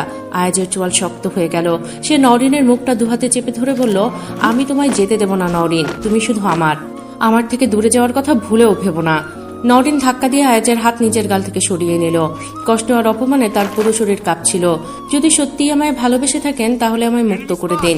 এভাবে আমার খাঁচায় আটকে রেখে কখনো আমার ভালোবাসা পাবেন না মন্ত্রী সাহেব। তুমি কি বলতে চাচ্ছ নওরিন, ক্লিয়ার করে বলো। আমি পাখির মতো আকাশে উঠতে চাই মন্ত্রী সাহেব, যেখানে আপনার মতো কোনো শিকারী থাকবে না। আজ নওরিনের হাত ধরে টেনে এক ঝটকায় নিজের বুকে টেনে নিল। তুমি কি সত্যিই ডিভোর্স চাও? হ্যাঁ, আমি ডিভোর্স চাই। আয়াজ এক ধাক্কায় নওরিনকে দেয়ালের সঙ্গে চেপে ধরল। তার চোখে পাগল করা এক দহন। এমন করো না নওরিন, আমার বড্ড কষ্ট হচ্ছে। নওরিন ছটফট করে নিজেকে ছাড়ানোর চেষ্টা করলো, কিন্তু আয়াজের বাঁধন ছিল কঠিন। সে ফুপিয়ে উঠল, আমি সত্যিই আপনাকে সহ্য করতে পারছি না মন্ত্রী সাহেব। আয়াজ গভীর দৃষ্টি নিয়ে তাকালো নওরিনের ভেজা চোখের দিকে। তারপর ফিসফিস করে বলল, তুমি কখনো আমার থেকে মুক্তি পাবে না নওরিন, কারণ তুমি আমার প্রাণ ভোমরা। তুমি শুধু এই আয়াজের, অন্য কারো নও। আমি আপনার জন্য রোজ রাতে কাঁদতাম, যখন আপনার প্রতীক্ষায় নির্ঘুম রাত কাটাতাম। নওরিনের চোখ থেকে একের পর এক অশ্রু গড়িয়ে পড়ছিল। কাপা কণ্ঠে ফিসফিস করে বলল, এই ভালোবাসা 4 বছর আগে কোথায় ছিল মন্ত্রী সাহেব? আমি তো দেখতাম প্রতিটা নিউজে আপনি বড্ড সুখে আছেন। এমনকি আপনি আপনার বিয়ের কথাটাও সবার থেকে গোপন রেখেছেন। সবাই জানে তাদের স্বরাষ্ট্রমন্ত্রী অবিবাহিত। এমনকি বর্তমানে প্রতিটা নিউজে দেখাচ্ছে আপনার সাথে আগামী মাসের 5 তারিখ আইনমন্ত্রীর মেয়ের বিয়ে। তাহলে এখন কেন আমার পিছনে পড়ে আছেন মন্ত্রী সাহেব? নাকি আমায় রক্ষিতা হিসেবে রাখতে চান? আয়াজের চোখে কষ্টের ছায়া নেমে এলো, কিন্তু সে মুখ শক্ত করে রাখলো। নওরিনের ব্যথা সে বুঝতে পারছিল, কিন্তু তার ইগো তাকে বাধা দিচ্ছিল। নওরিন চোখের পানি মুছে কঠিন গলায় বলল, আপনি এই 4 বছর একবারও আমার খোঁজ নেননি, একবারও আমার দিকে ফিরে তাকাননি। অথচ আজ যখন আমি চলে যেতে চাইছি তখন আপনার বড্ডই হতে লাগলো, তাই না মন্ত্রী সাহেব? তাই আমার জোর করে ধরে রাখতে চাইছেন। কেন এমন করছেন মন্ত্রী সাহেব? উত্তর চাই আমার। আয়াজ গভীর দৃষ্টিতে নওরিনের চোখের দিকে তাকিয়ে রইল। চোখে চোখ রেখে ধীর কণ্ঠে বলল, উত্তর হলো আমি হাঁটতে জানি না নওরিন, সেটা রাজনীতি হোক বা ব্যক্তিগত জীবন। আমি তোমায় বড্ড ভালোবাসি নওরিন। নওরিন তার ছেলের হাসি দিয়ে বলল, এটা ভালোবাসা না মন্ত্রী সাহেব, এটা আপনার ইগো। আপনি হেরে যেতে চান না, তাই জোর করে ধরে রাখতে চাইছেন। আজ এক ধাপ এগিয়ে এসে বলল, ভুল ভাবছো তুমি নওরিন, কিন্তু একটা কথা তুমি নিজেও জানো, আবার আমিও জানি, তুমি এখন আমাকে ভালোবাসো। নওরিন কাপা কাপা কণ্ঠে বলল, ভুল বলছেন মন্ত্রী সাহেব, আমি আপনাকে আর চাই না। আয়াজ ঠোঁটের কোণে হালকা হাসি এনে বলল, সময় বলে দেবে কে ঠিক আর কে ভুল। তবে একটা কথা সত্যি করে বলো তো, ডাক্তার আহনাফ মির্জা কেন তোমায় বিয়ের প্রস্তাব দিয়েছিল? বলে নওরিনকে টেনে বিছানায় বসালো আর নিজে নওরিনের সামনে একটা চেয়ার টেনে বসলো। নওরিন কাপা কাপা কণ্ঠে বলল, আমি জানি না। মিথ্যে বলো না নওরিন, বলে আয়াজ টেবিলে একটা ঘুষি মারল। নওরিন ভয় পেয়ে পেছনে সরতে চাইল, কিন্তু আয়াত চট করে তার হাত ধরে ফেলল। তোমার কি মনে হয় আমি কিছু জানি না? আহনাফ মির্জা একজন নামকরা ডাক্তার, রূপগুণে পারফেক্ট, তোমার দিকে ক্লাসে তাকিয়ে থাকে। সে শুধু এমনি এমনি তোমাকে প্রস্তাব দিল? নওরিন চোখ নামিয়ে ফেলল। আয়াজ নওরিনের চিবুক ধরে তার মুখটা উপরে তুলে বলল, তোমার চোখ নামানোর দরকার নেই নওরিন, উত্তর দাও আমার কথার। নওরিন আয়াজের চোখের দিকে তাকিয়ে ভয় পেয়ে গেল। এতক্ষণ যত সাহস দেখিয়েছিল তা মুহূর্তেই শেষ হয়ে গেল আয়াজের রাগের কাছে। তুমি আমার একমাত্র অর্ধাঙ্গিনী নওরিন, তোমার কথা পরপুরুষ ভাববে এটা আমি মেনে নেব না। নওরিন ফিসফিস করে বলল, আপনি প্লিজ শান্ত হন। আয়াজ এবার হাসলো, একটা বিদ্রুপের হাসি। কিভাবে শান্ত হব নওরিন? কেউ এমনি এমনি কাউকে বিয়ের প্রস্তাব দেয় না। তোমার সাথে তার কিছু না কিছু ছিল, তাই না? নওরিন চোখ বড় বড় করে তাকালো। আয়াজ ধীরে ধীরে তার মুখটা কাছে আনলো। তারপর নওরিনের কপালের সাথে কপাল ঠেকিয়ে বলল, তুমি শুধু আমার সুইট হার্ট নওরিন, শুধুই আমার। নওরিনের শ্বাস বন্ধ হয়ে গেল। সে জোরে জোরে শ্বাস নিতে লাগলো। আয়াজ তা দেখে মুচকি হাসলো। তারপর নওরিনের কপালে শব্দ করে চুমু খেলো। তোমাকে আমি অন্য কারো হতে দেব না সুইট হার্ট, যতক্ষণ আমার শরীরে প্রাণ আছে ততক্ষণ তুমি কেবল আমার। নওরিন চোখ বন্ধ করে ফেললো। তার হৃদয় স্পন্দন যেন এক মুহূর্তের জন্য থেমে গেল। তখনই আয়াজের ফোনটা বেজে উঠল। গার্ডের কণ্ঠ শোনা গেল, স্যার আপনার মিটিং আছে প্রধানমন্ত্রীর সাথে। আয়াজ ফোনটা কেটে দিল। আজ প্রধানমন্ত্রীর সাথে তার মিটিং করা বড্ড জরুরি। এখন আমায় যেতে হবে নওরিন, কিন্তু মনে রেখো আমাদের আলোচনা এখনো শেষ নয়। ফিরে এসে তোমার সাথে আবার আলোচনায় বসবো। নওরিন এক দৃষ্টিতে আয়াজের দিকে তাকিয়ে রইল। সাদা শার্ট আর কালো ব্লেজারে আয়াজকে দারুণ লাগছিল। আয়াজের সুঠাম শরীরের সঙ্গে পোশাকটা এমনভাবে মানিয়েছে যেন এটি শুধুমাত্র তার জন্য তৈরি করা হয়েছে। হাতে একটা কালো ঘড়ি যা তার ফর্সা হাতটাকে আরো সুন্দর করে তুলছে। একদম পারফেক্ট স্বরাষ্ট্রমন্ত্রী লাগছে। তার প্রতিটি পদক্ষেপে যেন একটা দৃঢ়তা, একটা ক্ষমতার আভাস। দরজার কাছে গিয়ে থেমে গেল। তারপর একবার পেছন ফিরে তাকিয়ে বলল, নওরিন, পালানোর চেষ্টা ভুলেও করো না, তাহলে ফল তোমার জন্য ভালো হবে না। আমি যা চাই সেটা আমি পাই। এই বিয়েটা শুধু কাগজে কলমে না, বাস্তবেও তোমাকে আমার হতে হবে। আমি ফিরে আসছি, ততক্ষণ পর্যন্ত ভালো মেয়ে হয়ে থেকো। তারপর দরজা ঠেলে বেরিয়ে গেল। আর মুহূর্তের মধ্যেই তার কালো গাড়িটি ডুপ্লেক্স বাড়ির গেট পেরিয়ে রাস্তায় মিলিয়ে গেল। আয়াজের গাড়িটা দূরে মিলিয়ে যেতেই নওরিন ফুপিয়ে কেঁদে উঠল। দৌড়ে গিয়ে দরজা ধাক্কাতে লাগলো, কিন্তু দরজা বাহির থেকে তালা দেয়া। নওরিন হেঁচকি তুলে কাঁদতে কাঁদতে বলল, এভাবে বন্দি করে রাখতে চান আপনি আমায়? কিন্তু মন্ত্রী সাহেব, আপনি একটা কথা ভুলে গেছেন, খাঁচায় আটকে রাখা পাখিরা কখনোই সত্যিকারের আপন হয় না। আয়াজ কালো সিট ঠিক করে কনফারেন্স হলে প্রবেশ করলো। টেবিলের চারপাশে মন্ত্রী, উপদেষ্টা এবং ভোক্তা অধিকার সংস্থার কর্মকর্তারা বসে আছেন। প্রধানমন্ত্রীর উপস্থিতিতে সভা শুরু হলো। প্রধানমন্ত্রী সংক্ষিপ্ত ভূমিকা দিয়ে বললেন, বর্তমান দ্রব্যমূল্যের ঊর্ধ্বগতি নিয়ন্ত্রণে আমাদের আরও কার্যকর পদক্ষেপ নিতে হবে। জনগণের দুর্ভোগ কমানোর জন্য কি ব্যবস্থা নেওয়া যায় সে বিষয়ে মতামত দিন। আয়াজ ঠান্ডা গলায় বলল, ভোক্তা অধিকার সংরক্ষণ শুধু আইন দিয়ে সম্ভব নয়, মাঠ পর্যায়ে আরও কঠোর তদারকি দরকার। ব্যবসায়ীরা কৃত্রিম সংকট তৈরি করে বাজারকে অস্থির করছে। ভোক্তা অধিদপ্তরের তদারকিতে আরো শক্তিশালী করতে হবে। আমি প্রস্তাব দিচ্ছি, প্রতিটি বিভাগে অতিরিক্ত লোক নিয়োগ করা হোক এবং বাজার মনিটরিং টিম বাড়ানো হোক। নিয়মিত অভিযান চালাতে হবে। একজন উপদেষ্টা মাথা চাকালেন, এটা ভালো প্রস্তাব, তবে নিয়োগের ক্ষেত্রে দক্ষ জনবল প্রয়োজন।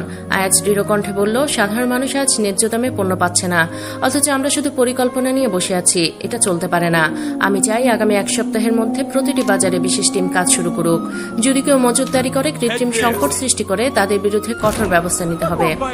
প্রধানমন্ত্রী আয়াজের প্রস্তাবে সম্মতি জানিয়ে সংশ্লিষ্টদের দ্রুত কার্যক্রম শুরু করার নির্দেশ দিলেন। সবাই যখন একে একে কনফারেন্স হল থেকে বেরিয়ে গেল, প্রধানমন্ত্রী চেয়ার থেকে উঠে আয়াজের দিকে তাকালেন। তার চোখে গর্বের ঝলক। প্রধানমন্ত্রী গম্ভীর কণ্ঠে বললেন, তুমি কিন্তু আমার ডান হাত আয়াজ। আয়াজ বিন্দুমাত্র অভিব্যক্তি না বদলে বলল, আপনার বিশ্বাসটাই আমার সবচেয়ে বড় শক্তি স্যার। প্রধানমন্ত্রী হালকা হাসলেন। বিশ্বাস অর্জন করা কঠিন, কিন্তু তুমি সেটা প্রমাণ করেছো বারবার। তবে খেয়াল রেখো, ক্ষমতা যত বাড়বে শত্রু তত বাড়বে। আজ এক মুহূর্তের জন্য চুপ রইল, তারপর গভীর দৃষ্টিতে তাকিয়ে বলল, আমার শত্রুরা একদিন না একদিন বুঝবেই যে আমি কখনো পিছপা হই না। প্রধানমন্ত্রী মাথা ঝাঁকালেন। সেটাই তো ভয়। তুমি যা করো তা খুব নিখুঁতভাবেই করো, কিন্তু ব্যক্তিগত জীবনেও একটু ভারসাম্য রাখার চেষ্টা করো। আয়াজ, ক্ষমতা কখনোই একা উপভোগ করা যায় না। আয়াজ কিছু বলল না। তার মাথায় তখন একটাই নাম ঘুরপাক খাচ্ছে, নওরিন। আজ বের হতেই চারপাশ থেকে ক্যামেরার ফ্ল্যাশ ঝলসে উঠল। সাংবাদিকরা মুহূর্তেই তাকে ঘিরে ধরল। মাননীয় মন্ত্রী, দ্রব্যমূল্য নিয়ন্ত্রণের জন্য সরকার নতুন কি পদক্ষেপ নিচ্ছে? ভোক্তা অধিকার সংরক্ষণে কি ধরনের পরিবর্তন আসছে? শোনা যাচ্ছে কিছু উচ্চপদস্থ কর্মকর্তা দুর্নীতির সঙ্গে জড়িত। এ নিয়ে আপনার কি বক্তব্য? প্রশ্নগুলো একের পর এক ছুটে আসছে। আয়াজের চোখ ধীরে ধীরে সংকীর্ণ হয়ে এলো। তার ধৈর্যের বাঁধ ভেঙে যেতে চাইলেও সে নিজেকে নিয়ন্ত্রণ করলো। শক্ত মুখে সামনের দিকে তাকিয়ে সে এগিয়ে চলল, কোনো উত্তর না দিয়েই। কিন্তু সাংবাদিকটা এত সহজে ছাড়ার পাত্র নয়। স্যার, আপনাকে কি কোনো কারণে চুপ থাকতে বলা হয়েছে? আপনার ব্যক্তিগত জীবন নিয়ে কিছু গুঞ্জন শোনা যাচ্ছে, তা নিয়ে আপনি কি বলবেন? এই প্রশ্নটা শুনে আয়াজ থমকে দাঁড়ালো। চোখ ধীরে ধীরে এক সাংবাদিকের দিকে ঘুরল, যে সরাসরি ব্যক্তিগত জীবন নিয়ে প্রশ্ন তুলেছে। তার চোখের দৃষ্টি এতটাই তীক্ষ্ণ ছিল যে মুহূর্তের মধ্যে চারপাশের কোলাহল স্তব্ধ হয়ে গেল। সবার মনে হলো এবার কিছু একটা হবে, কিন্তু আয়াজ শুধু ঠোঁটের কোণে একপাশে হালকা বাঁকা হাসি ফুটিয়ে বলল, যখন সময় আসবে তখন ঠিকই উত্তর পেয়ে যাবেন। তারপর আর এক মুহূর্তও না দেখে সেই সোজা গাড়ির দিকে এগিয়ে গেল। গাড়ির দরজা খুলে বসে ইঞ্জিন চালু করল। সাংবাদিকরা হতভম্ব হয়ে তাকিয়ে রইল। আজও তাদের কাছে স্বরাষ্ট্রমন্ত্রী আয়াজ ইফতেখার চৌধুরী এক রহস্যই রয়ে গেল। অন্যদিকে মাহতাব ইফতেখার নিজের বিশাল অফিস রুমে বসে একের পর এক মদ ঢেলে খাচ্ছেন। চোখ দুটো লালচে হয়ে উঠেছে। নেশার ঘরে তার পুরো শরীর কাঁপছে। গ্লাস হাতে নিয়ে গভীর চিন্তায় ডুবেছিলেন। ঠিক তখনই দরজায় কড়া নাড়ল তার ব্যক্তিগত সহকারী। স্যার, আমি নওরিন ম্যাডামকে খুঁজে পেয়েছি। মাহতাব ইফতেখার কথা শুনে গ্লাসটা টেবিলে রাখলেন। তাহলে খুন করে ফেলো। সহকারী হতভম্ব হয়ে গেল। একটু ইতস্তত করে বলল, কিন্তু স্যার, নওরিন ম্যাডাম এখন আয়াজ স্যারের সাথে আছেন বসুন্ধরা ভিলায়। মাহতাব ইফতেখার যেন অবাক হলেন। গ্লাসটা তুলে এক ঢোকে মদ শেষ করলেন। তারপর রাগে শক্ত করে গ্লাসটা চেপে ধরলেন। হঠাৎ করে গ্লাসটা টেবিলে আছাড় দিয়ে ভেঙে ফেললেন। আয়াজ আবারও আমার বিরুদ্ধে গেল। সহকারী ভয় কুঁকড়ে গেল। নিচু স্বরে বলল, স্যার, এবার কি করবেন? মাহতাব ইফতেখার চেয়ার থেকে উঠে দাঁড়ালেন। তারপর জানালার পাশে গিয়ে দাঁড়ালেন। অন্ধকার শহরের দিকে তাকিয়ে এক ভয়ঙ্কর হাসি দিলেন। আমি এবার নিজের কাজেই খেলা শেষ করব। সহকারী ভয় কাঁপতে কাঁপতে বলল, স্যার, আমার মনে হচ্ছে আপনি আর এই খেলায় জিতবেন না। কারণ আয়াজ স্যার যদি একবার জানতে পারে আপনি নিজেই তার শ্বশুরকে ভয় দেখিয়ে সিলেট পাঠিয়েছিলেন, তাহলে যুদ্ধ লেগে যাবে আপনার সাথে। মাহতাব ইফতেখার এবার হো হো করে হেসে দিলেন। সামনে পড়ে থালা গ্লাসের ভাঙা টুকরোগুলোকে পায়ের নিচে মচমচিয়ে গুড়িয়ে দিয়ে ধীর পায়ে সহকারীর সামনে এসে দাঁড়ালেন। চোখে মুখে এক ভয়ঙ্কর দৃঢ়তা। আজ যদি সত্যি আমার বিরুদ্ধে দাঁড়ায়, তবে ওকেও সরিয়ে ফেলতে আমার এক মুহূর্তও দেরি হবে না। সহকারী হতভম্ব হয়ে গেল। কিন্তু স্যার, উনি তো আপনার একমাত্র সন্তান। মাহতাব তাচ্ছিল্যের হাসি দিয়ে বললেন, ক্ষমতার সামনে রক্তের কোনো মূল্য নেই। তার চোখের ভেতর এক অন্ধকার ঘূর্ণি খেলে গেল, যেন সে ভয়ঙ্কর কিছু করার সিদ্ধান্ত নিয়ে ফেলেছে। আয়াজ দরজা খুলে রুমে প্রবেশ করতেই দেখলো নওরিন বিছানার কোণে বসে কাঁদছে। তার কাঁধগুলো কাঁপছে আর মুখটা হাতের তালুতে ঢেকে রেখেছে। আয়াজের হৃদয়টা মোচড় দিয়ে উঠল। ধীরে ধীরে এগিয়ে এসে সে নওরিনের সামনে হাঁটু গেড়ে বসলো। আয়াজ কণ্ঠস্বর নরম করে বলল, নওরিন। নওরিন মুখ তুলে তাকালো। তার চোখ লাল অশ্রুতে ভেজা। এভাবে কান্না করছো কেন সুইট হার্ট? আপনার জন্যই তো কান্না করছি। কেন আমাকে এভাবে বন্দি করে রেখেছেন? আমি কি কোনো আসামি? তার কণ্ঠে ছিল হতাশা আর ক্ষোভের মিশ্রণ। আজ দীর্ঘশ্বাস ফেলে বলল, আমি জানি নওরিন, তুমি কষ্ট পাচ্ছ, কিন্তু আমি তোমাকে নিরাপদে রাখতে চাই। নওরিনের চোখে অবিশ্বাসের ছায়া। নিরাপদ? নাকি নিজের ইচ্ছে আমার উপর চাপিয়ে দিচ্ছেন? আয়াজের মুখ কঠিন হয়ে গেল। আমি যা করছি তোমার ভালোর জন্যই করছি। নওরিন মাথা নাড়ল। আমার ভালো আমি নিজেই বুঝি মন্ত্রী সাহেব, তাই দ্রুত আমাকে মুক্তি দিন। আয়াজের চোখে এক মুহূর্তের জন্য কষ্টের ছায়া দেখা দিল, কিন্তু সে দ্রুত নিজেকে সামলে নিল। আমি তোমাকে যেতে দিতে পারি না নওরিন। নওরিনের চোখে আবার অশ্রু জমল। তাহলে আপনি আমাকে সত্যিই ভালোবাসেন না মন্ত্রী সাহেব? আয়াজ চুপ করে রইল। তার মনের ভিতর এক অদ্ভুত দ্বন্দ্ব চলছিল। আসসালামু আলাইকুম এভরিওয়ান। মন্ত্রিস্বামী গল্পের 10 নম্বর পর্ব। বেশি কথা না বলে চলুন গল্প শুরু করে দেই। আয়াজ হাসলো, গভীর রহস্যময় এক হাসি। তারপর আস্তে আস্তে বলল, সময় বলে দেবে কোনটা অসম্ভব আর কোনটা সম্ভব। তারপর সে এক ঝটকায় নরিনকে নিজের দিকে টেনে নিল। নরিন এক ঝটকায় তার বুকের সাথে ধাক্কা গেল। আয়াজ হঠাৎ নরিনকে কোলে তুলে নিল, ওয়াশরুমের দিকে হাঁটা শুরু করলো। নরিন হতভম্ব হয়ে গেল। মন্ত্রী সাহেব, আপনি এটা কি করছেন? আমাকে নামান। আয়াজ কোনো কথার জবাব দিল না, বরং তার ঠোঁটের কোণে সেই চিরচেনা বাঁকা হাসিটা ফুটে উঠল। শক্ত হাতে নরিনকে ধরে ওয়াশরুমের দিকে এগিয়ে যেতে লাগলো। নরিন তৎক্ষণাৎ হাত পা ছুড়ে বাধা দেওয়ার চেষ্টা করলো। আমি হাঁটতে পারি, সো আমাকে কোলে তোলার দরকার নেই। আয়াজ নির্লিপ্ত গলায় বলল, তুমি যদি শান্ত না হয় তাহলে সোজা তোমাকে কোল থেকে ফেলে দেব। তখন কোল থেকে না, সরাসরি মেঝেতে পড়বে আর তোমার কোমর ভেঙে যাবে। নরিন গলা শক্ত করে বলল, আপনার সাহস তো কম না? আয়াজ একটু থামলো, গভীর চোখে নরিনের মুখের দিকে তাকালো। তারপর ধীর স্বরে বলল, তুমি এখন আমার সাহসের পুরোটা দেখোনি নরিন, কিন্তু একদিন ঠিকই দেখবে। জাস্ট ওয়েট করো। নরিন শিরে উঠল। আতঙ্ক, রাগ, লজ্জা সব মিশে তার বুকের ভেতর ধাক্কা দিতে লাগলো। কিন্তু আয়াজের চোখে ছিল এক অন্যরকম আগুন, যা সহজে নেভার নয়। ওয়াশরুমে এনে ঝর্ণা ছেড়ে দিল। নরিন ও আয়াজ ভিজতে লাগলো। নরিন হতভম্ব হয়ে গেল। ঠান্ডা পানি তার শরীর ভিজিয়ে দিচ্ছিল, আর আয়াজ তার সামনে দাঁড়িয়ে নিষ্পলকভাবে তাকিয়েছিল। আয়াজ, আপনি পাগল হয়ে গেছেন? নরিন চিৎকার করে উঠল, কিন্তু আয়াজ বিন্দুমাত্র বিচলিত হলো না। আয়াজ ধীর কণ্ঠে নরিনের কানে ফিসফিস করে বলল, পাগল হয়েছি, কিন্তু সেটা তোমার স্নিগ্ধ রূপে প্রেয়সী। নরিন ক্ষিপ্ত হয়ে আয়াজের বুকে ধাক্কা দিতে লাগলো। আপনার এসব পাগলামে আমি সহ্য করব না, বের হন এখান থেকে। আয়াজ ঠোঁটের কোণে একটা বাঁকা হাসি ফুটিয়ে বলল, নো সুইট হার্ট, আমি বের হব না, কারণ তোমার সাথে একসাথে ভেজার অনেক ইচ্ছা ছিল, তাই ইচ্ছেটা পূরণ করেই ছাড়বো। নরিন চোখ বন্ধ করে রাগ সামলানোর চেষ্টা করলো, কিন্তু আয়াজ সামনে এসে গা ঘেঁষে দাঁড়াতেই তার শ্বাস প্রশ্বাস দ্রুত হয়ে গেল। তুমি যতই চেঁচাও নরিন, তুমি শুধু আমার, আর আমার জগৎ থেকে পালিয়ে যাওয়ার কোনো উপায় নেই। নরিনের পুরো শরীর শিউরে উঠল। আয়াজ তা দেখে হাসলো। নরিনের কোমর জড়িয়ে ধরে কাছে টেনে বলল, আমার স্পর্শে এখন কেন শ্বাস দ্রুত হয়? নরিন হাঁপাতে লাগলো। প্লিজ বের হন, আমার ঠান্ডার সমস্যা আছে। আয়াজ অস্থির হয়ে গেল। তারপর নরিনের দিকে তাকিয়ে বের হয়ে গেল। আলমারি থেকে একটা গাউন বের করে নরিনের হাতে দিল। নরিন দরজা বন্ধ করলো। কিছুক্ষণ পর বের হলো মাথায় তোয়ালে পেঁচিয়ে। আয়াজ হা করে তাকিয়ে রইল। এত সুন্দর কেউ হয় নাকি? নরিনের চুলগুলো থেকে টপ টপ করে পানি পড়ছে, যেন কোনো মুক্ত ঝরছে। গোলাপি ঠোঁট দুটো আর স্নিগ্ধ লাগছে গোসল করার জন্য। আয়াজ সোফা থেকে উঠে আস্তে আস্তে এগিয়ে যেতে লাগলো। নরিন পেছাতে লাগলো। আয়াজ একটানে কোমর জড়িয়ে ধরে কাছে টানলো। নরিন তাল সামলাতে না পেরে আয়াজের বুকে এসে পড়ল।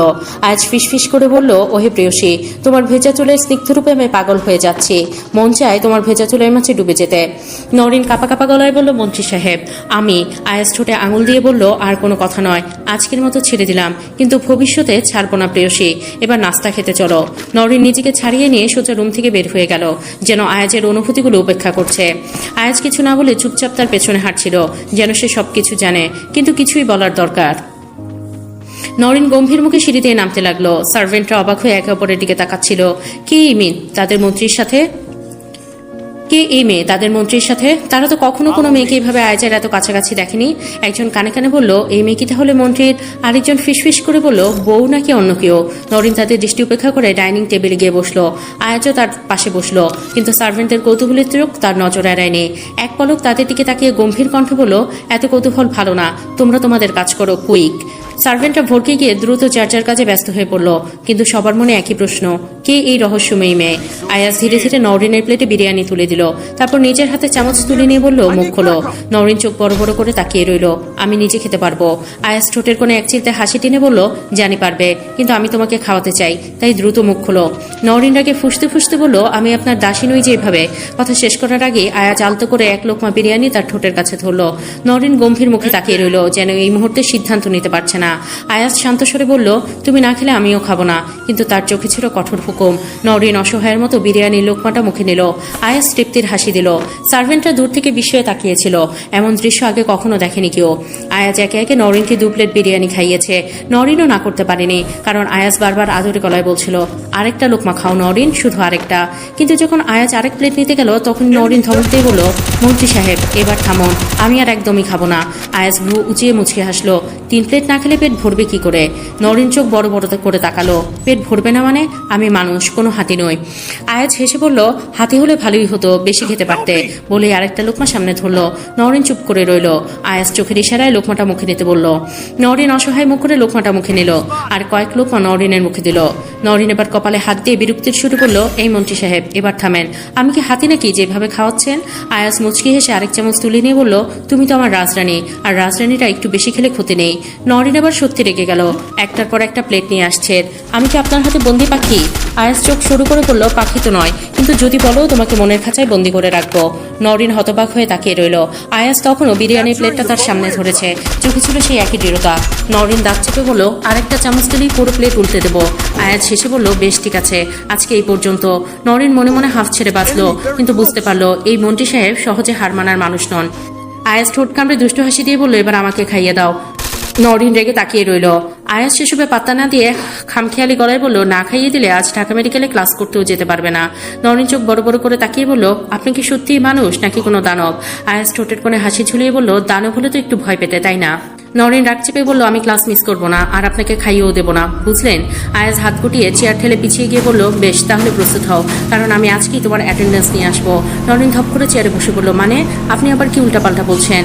আয়াজ গম্ভীর গলায় বলল, মানে হচ্ছে যদি তুমি আমাকে খাইয়ে না দাও তাহলে তোমার ক্লাসের লেকচারারকে ফোন দিয়ে বলবো যে তুমি আমার বউ, আর আমার সাথে রোমান্স করার জন্য আজ আসতে পারবে না। নরিন ধাক্কা খেলো। এই লোকটা আসলেই উন্মাদ। রাগ চেপে আয়াজের দিকে এক দৃষ্টিতে তাকিয়ে বলল, ঠিক আছে খাওয়াবো, কিন্তু এরপর একদম শান্ত হয়ে বসে থাকবেন। আয়াজ বিজয়ের হাসি দিয়ে বলল, এটাই তো চাই। নরিন বিরক্ত মুখে এক চামচ তুলে এনে আয়াজের মুখের সামনে ধরলো। আয়াজ হেসে বলল, এভাবে নয়, আদর করে খাও। নরিন রাগে গজগজ করতে করতে বলল, একদিন আমারও সময় আসবে মন্ত্রী সাহেব, তখন দেখবেন আমি কি কি করতে পারি। আয়াজ হাসতে হাসতে বলল, তুমি তো আমার বউ, তোমার কাছ থেকে হার মেনে নিতে আমার কোনো আপত্তি নেই। আয়াজ হঠাৎ নরিনের হাতে চুমু খেলো। নরিন বিস্ময়ে হাত সরিয়ে নিতে চাইলো, কিন্তু আয়াজ শক্ত করে ধরে রাখলো। গভীর চোখে তাকিয়ে বলল, তোমার এই হাতই একদিন আমার জন্য রান্না করবে, আমার যত্ন নেবে, আমার পাশে থাকবে, আমি জানি। নরিন চোখ ঘুরিয়ে বলল, সাম্রাজ্যের মতো কথা বললেই সত্যি হয়ে যাবে না। আয়াজ ঠোঁটে হাসি ফুটিয়ে বলল, আমি যা চাই তা পাই, অলওয়েজ, বুঝেছো বালিকা? নরিন এবার পুরো রেগে গেল। নিজেকে কি কোনো রাজা বাদশা ভাবছেন নাকি? আয়াজ ধীর স্বরে বলল, তোমার চোখ বলছে তুমি ধীরে ধীরে পাগল হয়ে যাচ্ছ আমার জন্য। নরিন দ্রুত হাত সরিয়ে নিয়ে বলল, ভুল ভাবছেন, আমি শুধু আমার স্বাধীনতা চাই। আয়াজ এক ধাপ সামনে এসে বলল, স্বাধীনতা পেতে হলে আগে ভালোবাসতে হয় বউ। নরিন হতভম্ব হয়ে তার দিকে তাকিয়ে রইল। আয়াজের গভীর দৃষ্টি যেন তাকে পুরোপুরি বন্দি করে ফেলেছে। আয়াজ খাওয়া শেষ করে টিস্যু দিয়ে মুখ মুছল, তারপর নরিনের দিকে তাকিয়ে একটু ঝুঁকে এলো। নরম ভঙ্গিতে তার কপালে একটা চুমু খেয়ে বলল, দ্রুত বোরকা পরে আসো, আমরা বের হব। নরিন হতভম্ব হয়ে আয়াজের দিকে তাকিয়ে রইল। কোথায় যাব আমরা? আয়াজ চেয়ার ঠেলে উঠে দাঁড়ালো, ঠোঁটে রহস্যময় হাসি। জানতে হলে আগে বোরকা পরে আসো, বেশি দেরি করলে কিন্তু কোলে তুলে নিয়ে যাব। নরিন রাগের চোখে তাকালো, আপনারা তো দাদাগিরি কেন? আমি কোথাও যাব না। আয়াজ ধীর পায়ে এগিয়ে এলো, হাত বাড়িয়ে তার কপালের চুল সরিয়ে দিল। আমার সাথে থাকতে হলে এই দাদাগিরি সহ্য করতেই হবে বউ, এখন চুপচাপ কে রেডি হও। নরিন ঠোঁট কামড়ে বিরক্তি লুকানোর চেষ্টা করলো। এই লোককে কিছু বলা মানে নিজের সময় নষ্ট করা। কঠিন মুখ করে রুমের দিকে যেতে লাগলো, কিন্তু মনে মনে ভাবলো আসলে কোথায় নিয়ে যেতে চাইছে।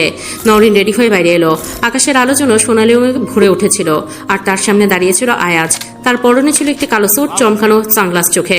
সানগ্লাসের মাধ্যমে তার তীক্ষ্ণ গম্ভীর দৃষ্টি আরো বেশি প্রভাবশালী হয়ে উঠছিল, যেন কোনো রহস্য লুকোনো আছে সেখানে। তার মুখাবয়ব ছিল সোজা, কিন্তু চোখে অদৃশ্য এক তীব্রতা ছিল, যেন সবকিছু নিয়ন্ত্রণে রাখার ক্ষমতা তার হাতে। নরিন চুপচাপ দাঁড়িয়ে তাকিয়ে রইল।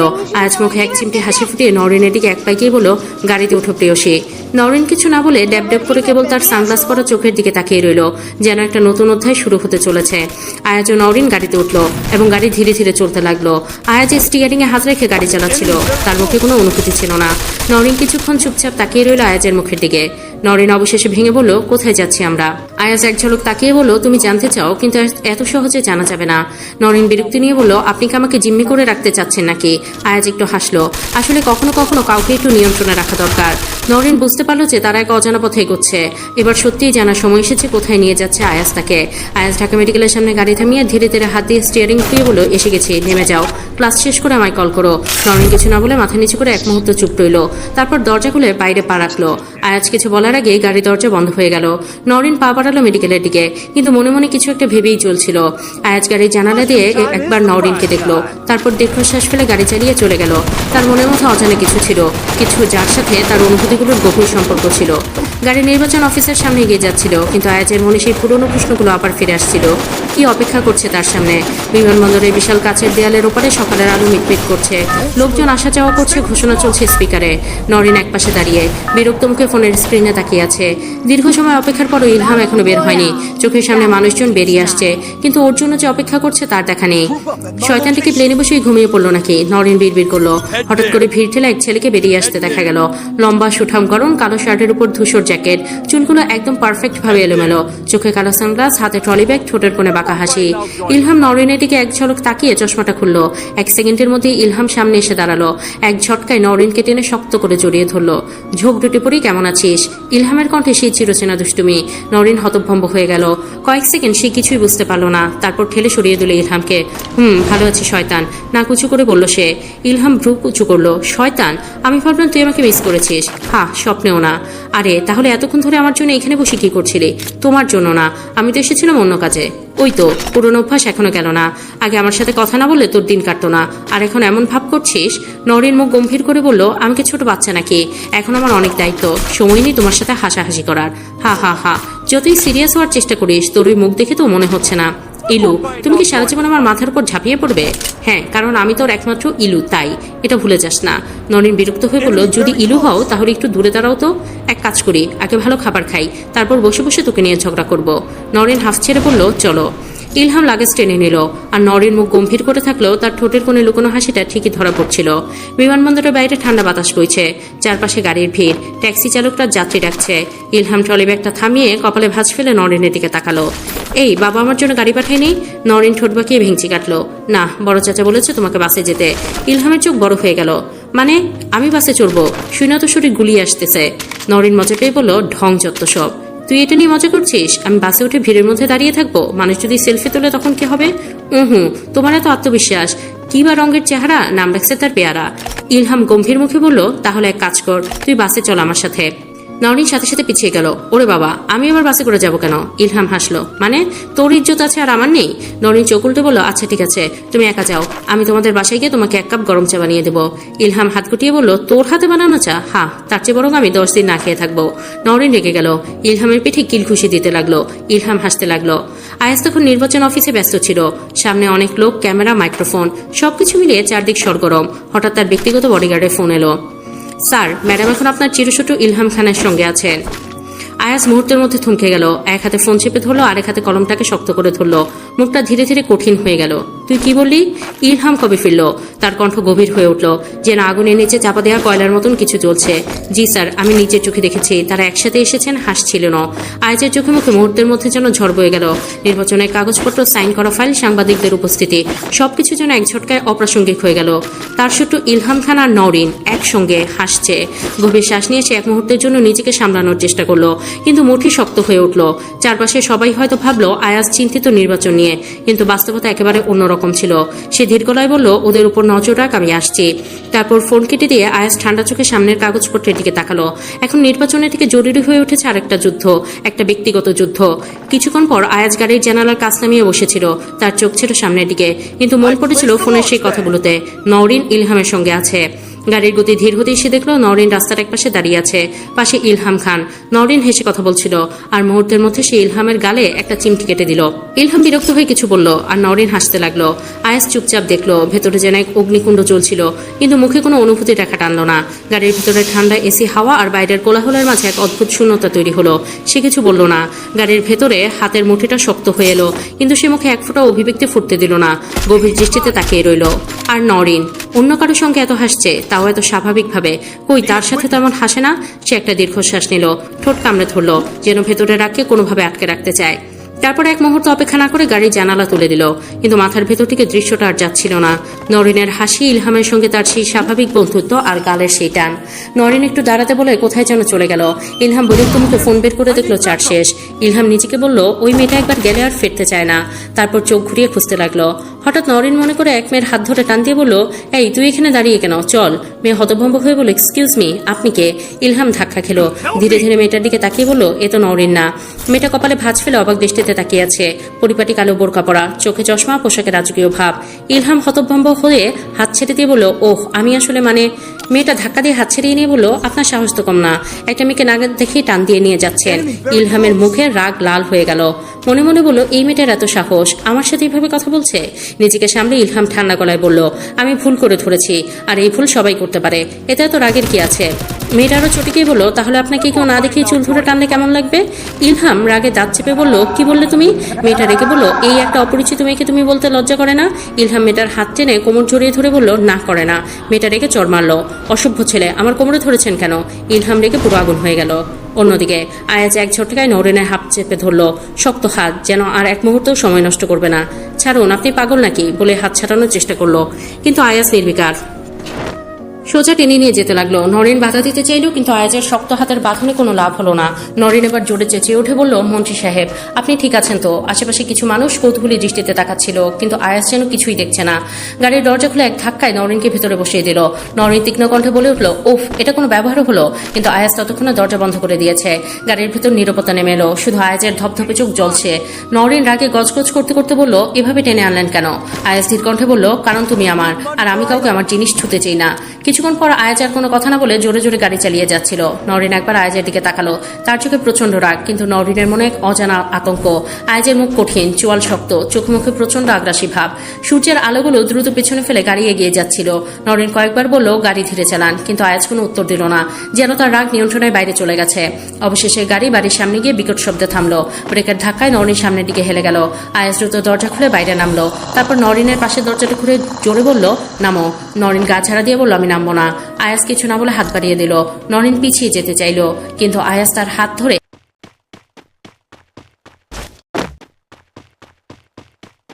Enemy very close!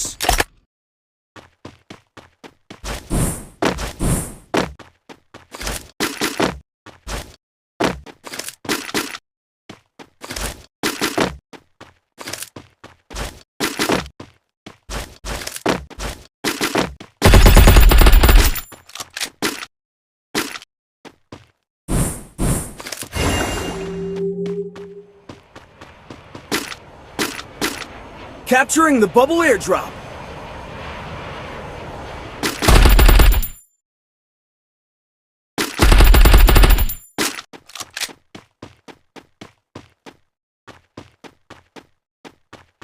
Enemy spot!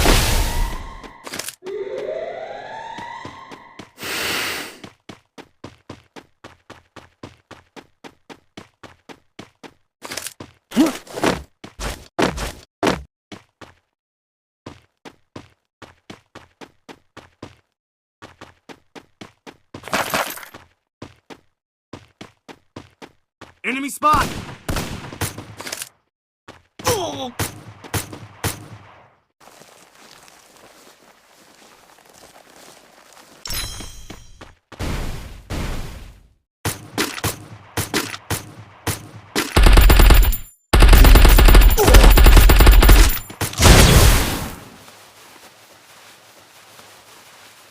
Thanks. Enemy very close.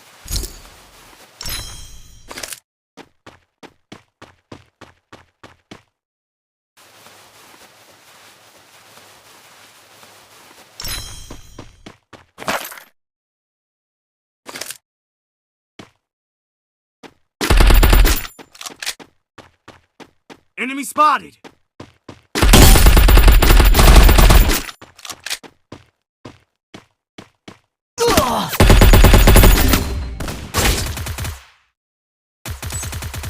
Help me!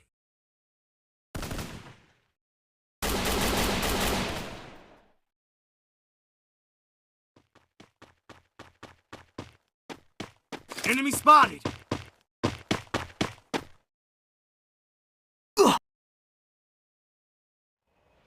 Thanks.